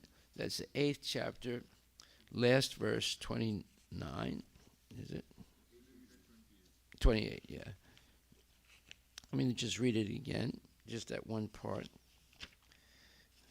And this is another very important purport, but it says, the beauty of Krishna consciousness, however, is that by one stroke, by engaging in devotional service, one can surpass all the rituals of the different orders of life. So the previous paragraph is explaining the exhaustive process taught in the Vedas of how you can become purely Krishna conscious. All right, so maybe I should read that. After the student studies the Vedas under the master for a period of 5 to 20 years, he may become a man of perfect character. Oh, notice the word may, right? It doesn't mean the month of May. It means it might, So there's a doubt. Not everybody comes to such conclusions. Study of the Vedas is not meant for the recreation of armchair speculators, but for the formation of character. That's a major statement. After this training, the brahmachari is allowed to enter into household life and marry. When he is a householder, he has to perform many sacrifices so that he may achieve further enlightenment. He must also give charity according to the country, time, and candidate, discriminating among charity in goodness, in passion, and in ignorance, as described in Bhagavad Gita. Then, after retiring from household life, upon accepting the order of Vanaprastha, he undergoes severe penances, living in the forests, dressing with tree bark, not shaving, etc. By carrying out the orders of brahmacharya, householder life, vanaprastha, and finally sannyas, one becomes elevated to the perfectional stage of life. Some are then elevated to the heavenly kingdoms. Notice the word some, it didn't say all, are elevated to the heavenly kingdoms. And when they become even more advanced, so heavenly kingdoms means demigod planets. And when they become even more advanced, they are liberated in the spiritual sky, either in the impersonal Brahmajyoti or in the Vaikuntha planets or Krishna Loka. This is the path outlined by Vedic literatures. Okay? Then it comes the real message of Lord Chaitanya. The beauty of Krishna consciousness, in other words, direct Krishna consciousness, however, is that by one stroke, by engaging in devotional service, one can surpass all the rituals of the different orders of life. The different orders of life, brahmachari, grihastha, vanaprastha, sannyas. You can, surpass all the rituals of the different orders of life? This is amazing knowledge here. Now, why did Bhaktisiddhanta Saraswati Thakur take sannyas? Because previously, the caste Brahmins were saying, wait a minute, a Vaishnava is transcendental to the Varnashram system of 4 Varnas, 4 ashramas. And therefore, they do not have to follow any of those things. So why does Bhaktisiddhanta Saraswati Thakur look at a picture of his guru, Gorkashore Babaji, and take sannyas and then hold the danda? Because he realized that although it is true that a Vaishnava is superior to a Brahmana and to all castes or divisions of society, whether they're spiritual or material, the material ones are Brahmana, Kshatriya, Vaishya, Sudra, and spiritual orders are Brahmachari, Grihastha, Vanaprastha, Sannyas.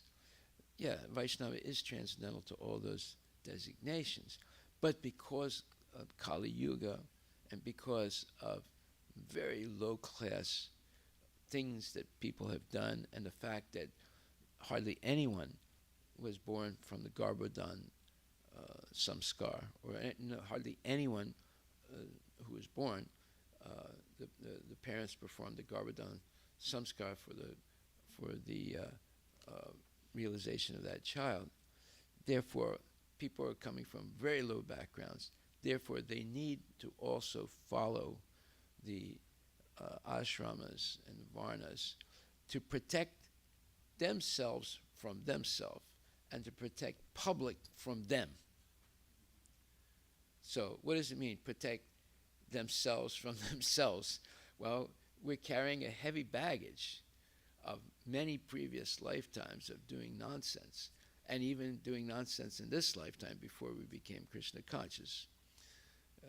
With the exception of children are born in genuine Krishna conscious families, where right from the beginning they're taught properly, but that's rare. So most of us are coming with heavy baggage, and to be able to be sure to overcome that baggage, it is recommended that we take initiation, number one, and then engage in Krishna consciousness, number two, but also follow the Varna Ashrama system to a certain degree. It's called Daiva Varnashram. There's a little difference between the original Varnashram system and the Daiva Varnashram system, which I'll explain another time. So it is necessary to follow Daiva Varnashram, which is God-centered Varnashram system, or Krishna-centered Varnashram system. So to guarantee that people respect all the rules and regulations of the different varnas and ashramas, and at the same time act on this transcendental level of Krishna consciousness. That's a safeguard, to save one from themselves, from all this baggage that we have. And number two, to save society from us. Because if we deviate as a Vaishnava, we can hurt many other people. And we've seen that even in ISKCON. There were so many gurus that were also sannyasis who fell down and caused havoc in our movement and the lives of devotees who had explicit faith in them as the initiating spiritual master. Okay, so now we'll continue in this expose of what it means to be purely Krishna conscious. So we go back to Bhagavad Gita, 2nd chapter, 61st verse. Tani sarvani samyamya yukta asita matpura vasehi asyanindriyani tasya pragna pratistita. One who restrains his senses, keeping them under full control, and fixes his consciousness upon me is known as a man of steady intelligence. And in the purport it says, it's a very important purport. What time is it now? 7:15? Huh? Okay. So I'm not going to be able to cover this now. This is something that could be done in a seminar. But anyway, I'll continue it tomorrow. Everything I said so far is leading into the rest of this paper, where and this verse is very important in the purport, but we will cover it tomorrow. Are there any questions? This is a class that should be put into a transcript, because I discussed a lot of important things leading up to what is pure devotional service. So somebody should take that responsibility, transcript this class. Are there any questions?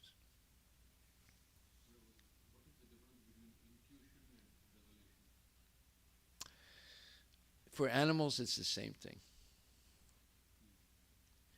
They are controlled by intuition.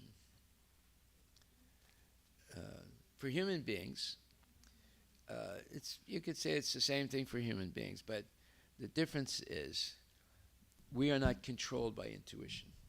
The animal is. We have limited free will. The animal doesn't. So therefore, we can accept or reject an intuition as well as a revelation because we have some free will. It's limited free will. It's limited to two choices. Either we accept what Krishna says or we reject what Krishna says. So because we have the possibility of rejection, we may or may not accept revelation and intuition. Now, there is somewhat of a difference between revelation and intuition. A revelation, like for example, reading the purport that we did today, the bit latter half of 3:626. No, I'm sorry. 3:526. That is actually a revelation if you understand it. That means that we could be put back into Mahavishnu and wait again millions or billions of years before we can have another chance. And there's no guarantee that we're going to have another chance as a human being because it's going to depend on what we did in our life and what desires we had and what we thought of at the moment of death. Say. So we could start off again right in the beginning from the one-cell amoeba and go through millions and billions of years to come back to a human form of life at another chance to liberate ourselves. Because you can only liberate yourself in a human form of life. You can't do it as an animal. Animals can be liberated if they're blessed by Krishna himself. And we have examples of that. Like Krishna hugged these trees in South India. They all went back to Godhead. Krishna, in the form of Lord Chaitanya, fed a banana peel from a banana, I guess, that he had eaten, and he gave the banana peel to this dog. The dog went back to Godhead. But those are very exceptional situations.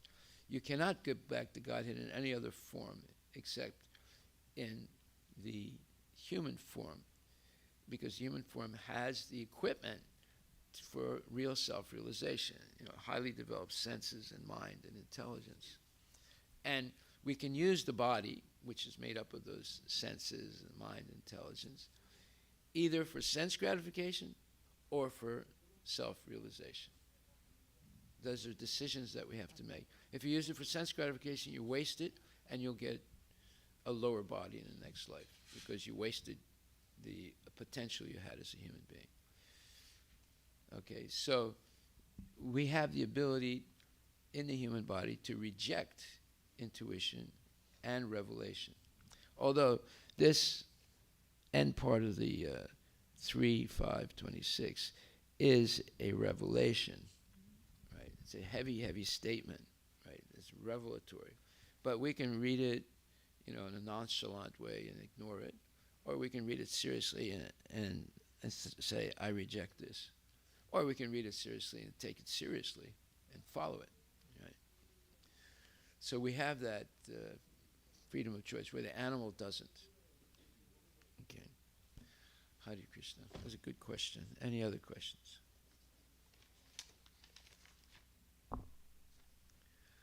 Okay. No questions. Is there a question? Huh? Oh. No more questions? Okay, so you were going to read your homework? Can you do it real quick? Here's the microphone. Here's the microphone.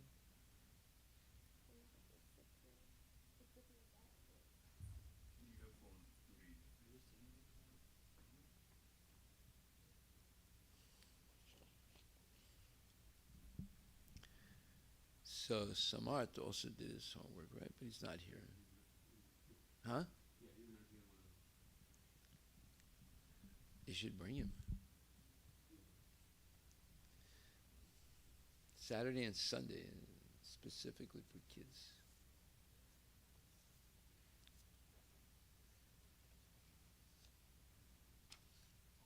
So the homework is, I'm going to give this what I was reading from, how Lord Chaitanya established pure devotional service and made it very easy. And Adi Dev, you can send this to everyone. Okay. I'll give you the soft copy. Go ahead. Let's go quickly. So the homework was research about cloning and DNA and What? Speak slowly and loudly. Don't mumble your words. so the homework was get a basic understanding of cloning and DNA. Yes. So the definition of DNA is a self-replicating material that is present in nearly all living organisms as the main constituent of chromosomes. Constituent, not constituent. Constituent, Constituent. It is the carrier of Wait a minute. genetic. Now let's get it straight. This DNA is just for the formation of material body. It has nothing to do with the soul. Right? Is that a fact? Is that a fact? What do you think? What do you think, Chaitanya? DNA is only for production of the material body. It has nothing to do with the soul. Yes, but it's actually, I think, the way to manifest the karma, if you think about it. Because it represents how your body looks and what your function should be. Okay. So, in a way, it's that, I think it's called the agama karma or something. It's the way to manifest. Okay. Go ahead. It is the carrier of genetic information, and it contains unique qualities and qualities passed down from And parents. it contains what? Unique qualities and qualities passed down from parents. Wait a minute. Inequalities? Unique qualities, yeah. Qualities. And qualities passed down from parents. And cloning is the process of producing individual organisms with identical or virtually identical DNA, either by natural or artificial means. Modern scientists these days are trying to genetically manipulate living entities so that they can try to artificially change features and go against the natural process. But it has never been fully successful. Of course. By the way, let's just stop for 1 second. Thank you. You're going to finish, but one second. So we see that they were able to complete the one genome analysis.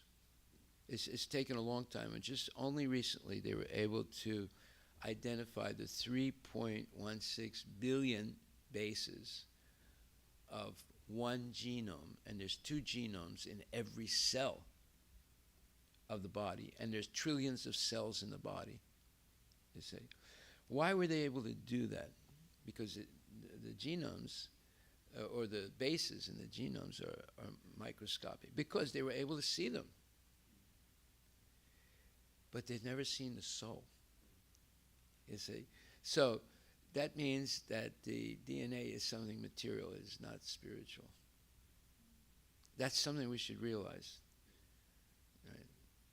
There's still mysteries that they don't understand. And I'm going to talk about this in a big way this next week. I'm going to talk about the scientist called Faraday.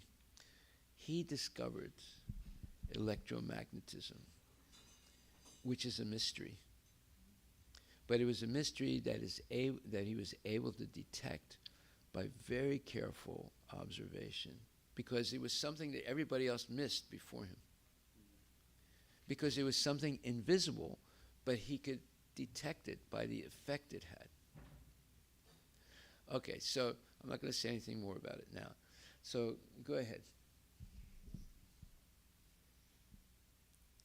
The logic behind this is that Krishna is the only one who can create living entities. Brahma himself had to pray to Lord Vishnu for billions of years before he could create anything. Notice he was meditating for billions of years, right? Where did you get the number billions? Did you get it from Bhagavad Gita or Srimad Bhagavatam? I remember hearing a long time ago, but Huh? I remember it from, I don't have the specific reference, but I Well, can you have to find get it. that reference. Yeah, I'll get it. 2.16 billion. You remember that figure? Okay, I want you to find where it is. No, you don't have to find it now, but find where it is. Okay, go ahead. In Bhagavad Gita 14.3, Shri Krishna says, the total material substance called Brahman is the source of birth, and it is that Brahman that I impregnate, making possible the births of all living beings, O son of Bharata. So, see, without Krishna impregnating jivas or individual souls into the Brahman or Mahat Tattva, there would not be any living entities in the material world, because no amount of matter could produce a living entity. It can produce a DNA complex helix molecule that can replicate the half mom, half father characteristics of a body, but not the soul. This is what we have to understand. Understanding DNA is not understanding the soul. It's understanding the formation of the body. Right? That, again, is a mystery because you have to align two sets of genomes. Half a set of one genome of the father and half a set of the mother's genome together to form the next body that have shared aspects of father and mother, right? But it has nothing to do with the soul. You're just dealing with matter here. The soul is completely different. But nothing happens without the presence of the soul. Okay? These are fundamental things we have to understand. The scientists are saying, no, we'll create the genomes ourselves with chemical combinations. This is nonsense. They'll never be able to do it. Go ahead. Therefore, we can see no matter how hard the scientists try to create, duplicate, or change a living entity artificially, they will be unsuccessful because nothing is possible without the divine touch of God and His energy. Very good. Thank you. Well, it's, just to clarify, it's 2.16 million years. That's That Brahma meditated before. yes. And it's in the Srimad Bhagavatam 298. So it was actually 1,000 celestial years, but this is in the human year.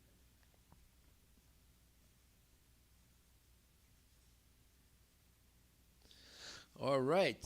Now we're getting somewhere. Okay, get the microphone. So Maharaj, yes, I think DNA is not a soul or something like that. I mean, it may not be related, but I think even Prabhupada admitted, and I have mentioned this. He has mentioned this in his reference that the cells also has soul. What? The soul, sorry, the cell, the individual cell. Yeah. Every individual cell Every has a soul. individual cell has a soul, and then every individual soul has DNA. So it's kind of a cluster of all those things, right? Cell, then kind to molecules to atoms, No, atoms it's to not. No. DNA. What do you mean by cluster? Cluster means not cluster exactly, but it's total. I mean, this one entity, right? It's group of all those things, right? Cell is the lowest. Smallest. Yeah, the smallest item, or what do you call, not item, but item of our body, body, see, right? the soul is not a material thing, right? Yeah. So you cannot say that it is an item or a constituent. It's completely independent of the one cell or the body. So, you can say that the bases in the DNA, those are material things. The genome is a material thing, right? That's why the scientists can see it and map it, right? But the soul, you cannot see it, you cannot measure it. Although we know what the measure is, 1/10,000 the tip of a hair.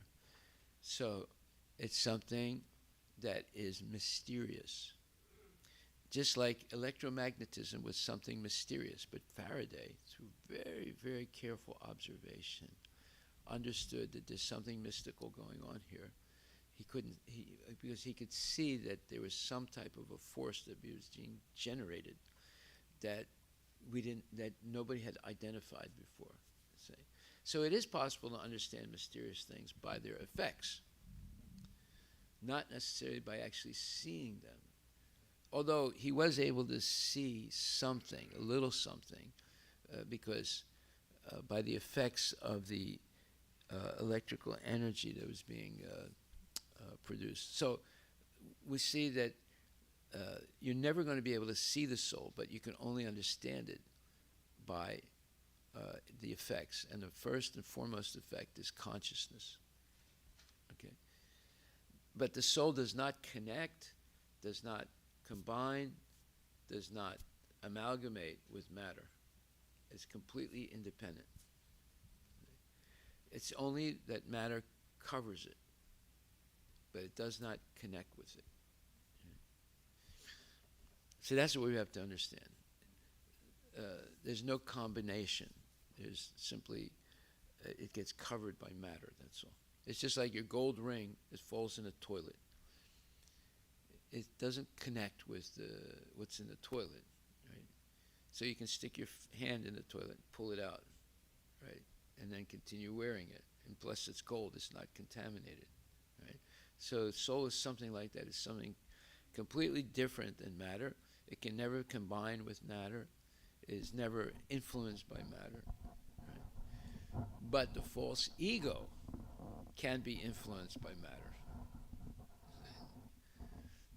Okay, so you want to say anything else? No, that's all. I think I was just trying to share. It's not like a question, but I think this is something interesting I read about, and I have forwarded that conversation to you also on WhatsApp, that link. When did you do that? This morning, sorry. Oh, okay. Yeah. All right, thank you. So anyway. I'll take a look at that. Thanks. All right, so we'll have. Yeah. I did make a mistake that it's one celestial year was 2.16 million. So since Brahma did meditation for 1,000 celestial years, that is actually equivalent to 2.16 billion years. So he meditated He meditated for in the human years. for 1,000 celestial years, which equals years. No, billion, 2.16 million times 1,000 because each celestial. Okay. Yeah, that was the mistake I made.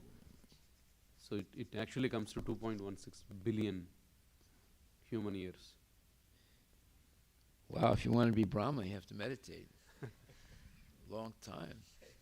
But it's worth it. He actually heard Krishna's flute then and became self-illuminated. Right. Good. I'm glad we got that straight. Haribol. And Maharaj, for the transcript, Jayashree did message that she'll be transcribing. So. Okay, yeah.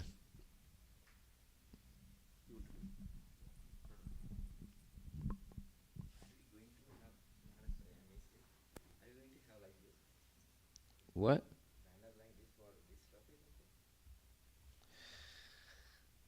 We're going to have to probably build a new temple to put all the banners we're going to have.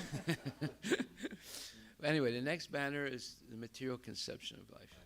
Yeah. And then you're also working on the stress. Huh? Yeah, we're talking about stress too. That, well, I mean, there's a lot of banners we're going to make, but let's just start with that one that's next, okay? Whenever you see someone looking at it, you give them a book from here. Gaur Premanandi. Haribo, Haribo, Haribo. So today we learned that DNA is not the soul. The soul nobody can see. That's the whole. But soul must be present in the male. Soul is present everywhere, yeah. No, in the male form it should be present, right? Then it's That's the starting. Anything that animates has to have like a. And it grows, it grows, yeah. So that means that the soul is the one that is animating the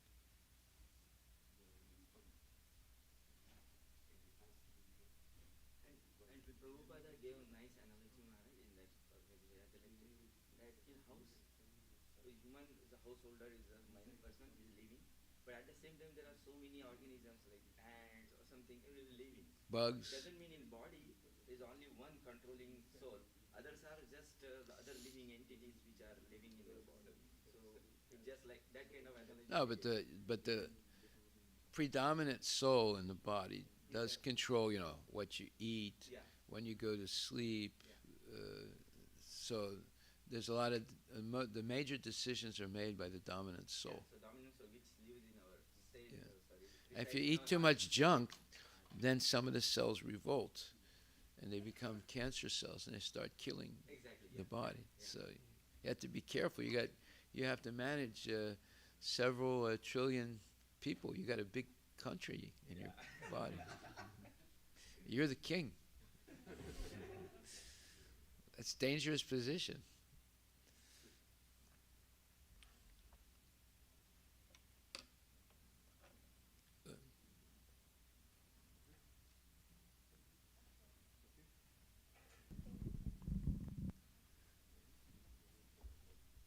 So the homework, let's Yes, see.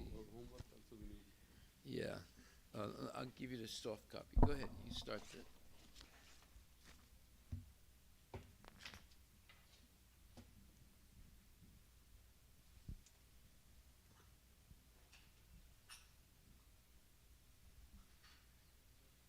Shri Guru Charana Padma Kevala Bhakati Sadma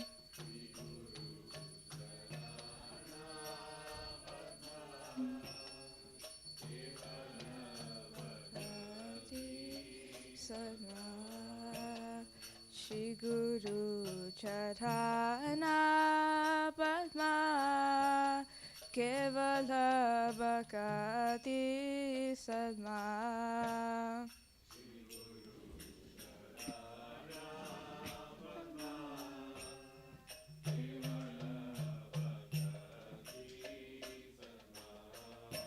Vando muy savadana mate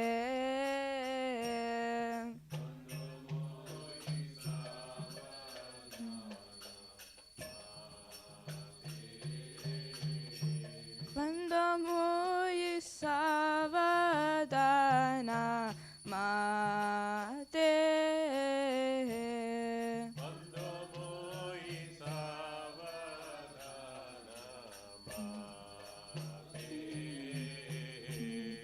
Jahara prasadevai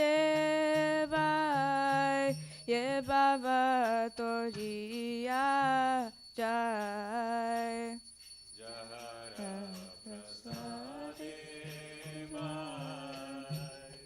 ye bhava toriya jai Krishna prapti hoi jaha hoite Krishna prapti hoi jaha hoite Guru mukha padma vakya chite te koriya aikya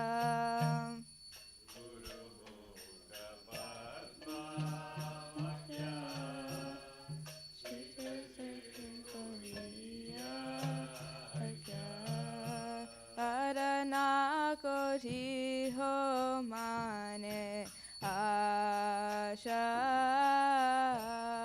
Arana kori ho mane asha Arana kori ho mane asha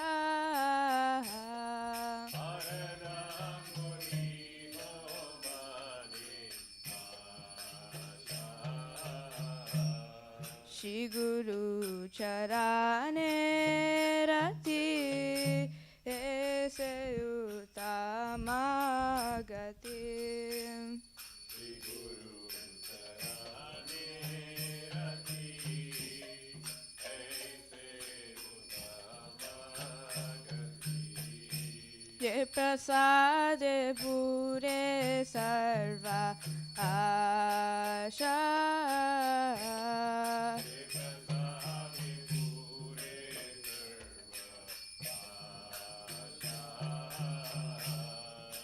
चक्षुदान दिलो जय जन्मे जन्मे प्रभु से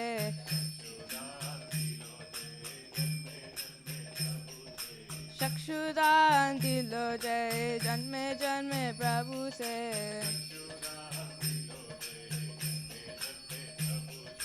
दिव्य ज्ञान हृदय प्रकाशित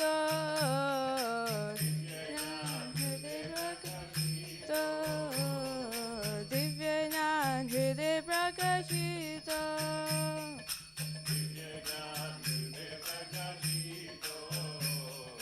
प्रेम भक्ति जहा होते अविद्या विनाश जाते प्रेम भक्ति जहा होते अविद्या विनाश जाते वेद गाय जहर चरित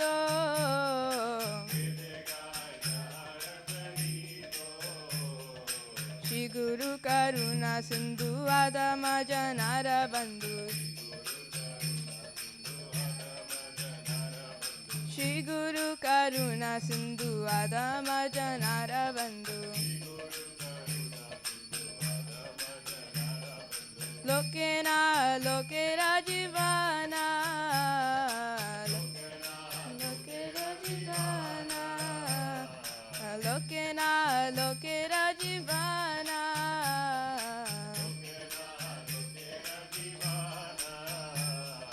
हा प्रभु करो दया देह मोरे पाद छाया हा प्रभु करो दया देह मोरे पाद छाया ए विजास गुशुक्ति भुवाना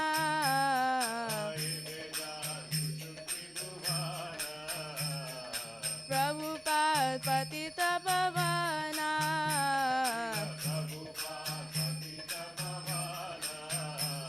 प्रभु पदा जय प्रभु पदा जय प्रभु पदा जय प्रभु पदा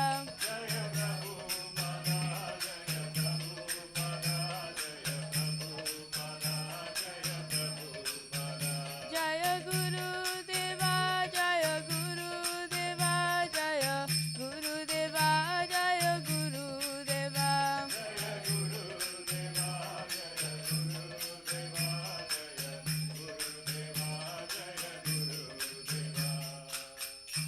नमः विष्णुपदाय कृष्णप्रसाय भूतले श्रीमति भक्तिवेदान्त स्वामी इति नामिने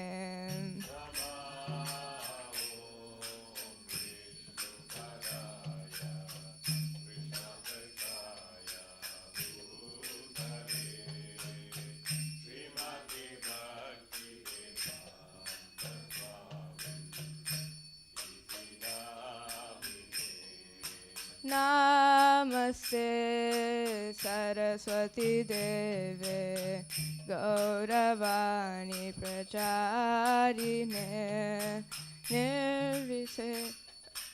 शून्यवादी पाश्चात्यादिशतारिणे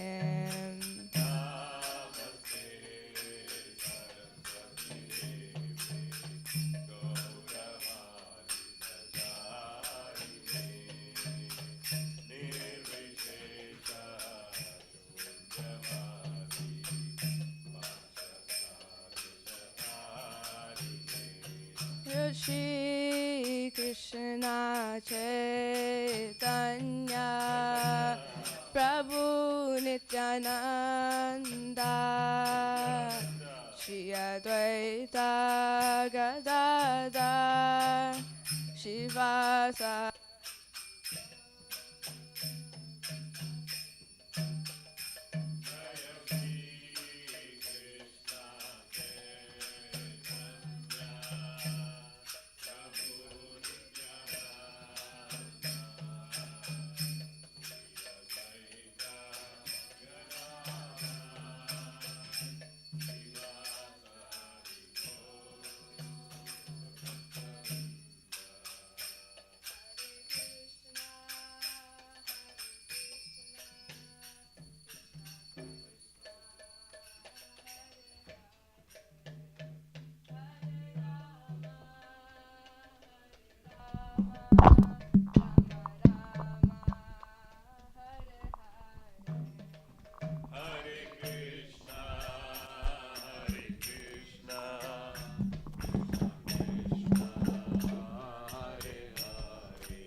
Hare Krishna, Hare Krishna, Krishna Krishna, Hare Hare, Hare Rama, Hare Rama, Rama Rama, Hare Hare.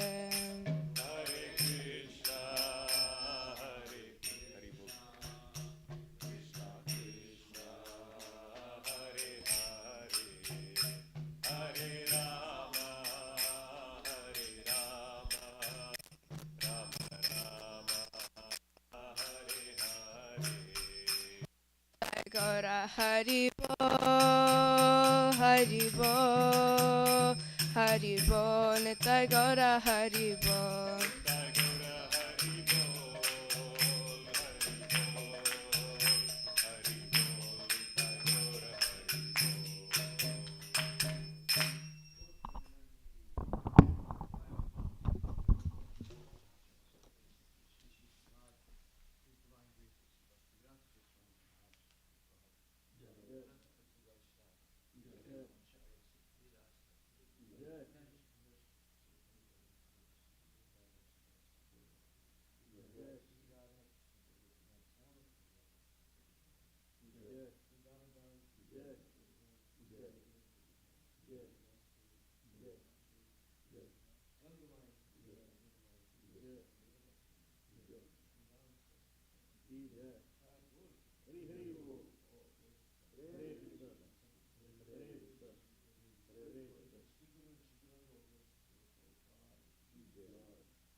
Lotus feet of our spiritual master are the one. I bow to his feet with great awe and reverence. By great one can cross the ocean of material suffering and obtain the mercy of Krishna. My only wish is to have my consciousness purified by the words emanating from his lotus mouth. Attachment to his lotus feet is the perfection that fulfills all desires. He opens my dark eyes and fills my heart with transcendental knowledge. He is my Lord, birth after birth. From him ecstatic prema emanates. By him ignorance is destroyed. The Vedic scriptures sing of his character. Spiritual master is the ocean of Mercy, the friend of the poor, and the Lord and master of the devotees. O Master, be merciful unto me. Give me the shade of your lotus feet. Your fame is spread all over the three worlds. We take Krishna lotus feet. Srila Prabhupada ki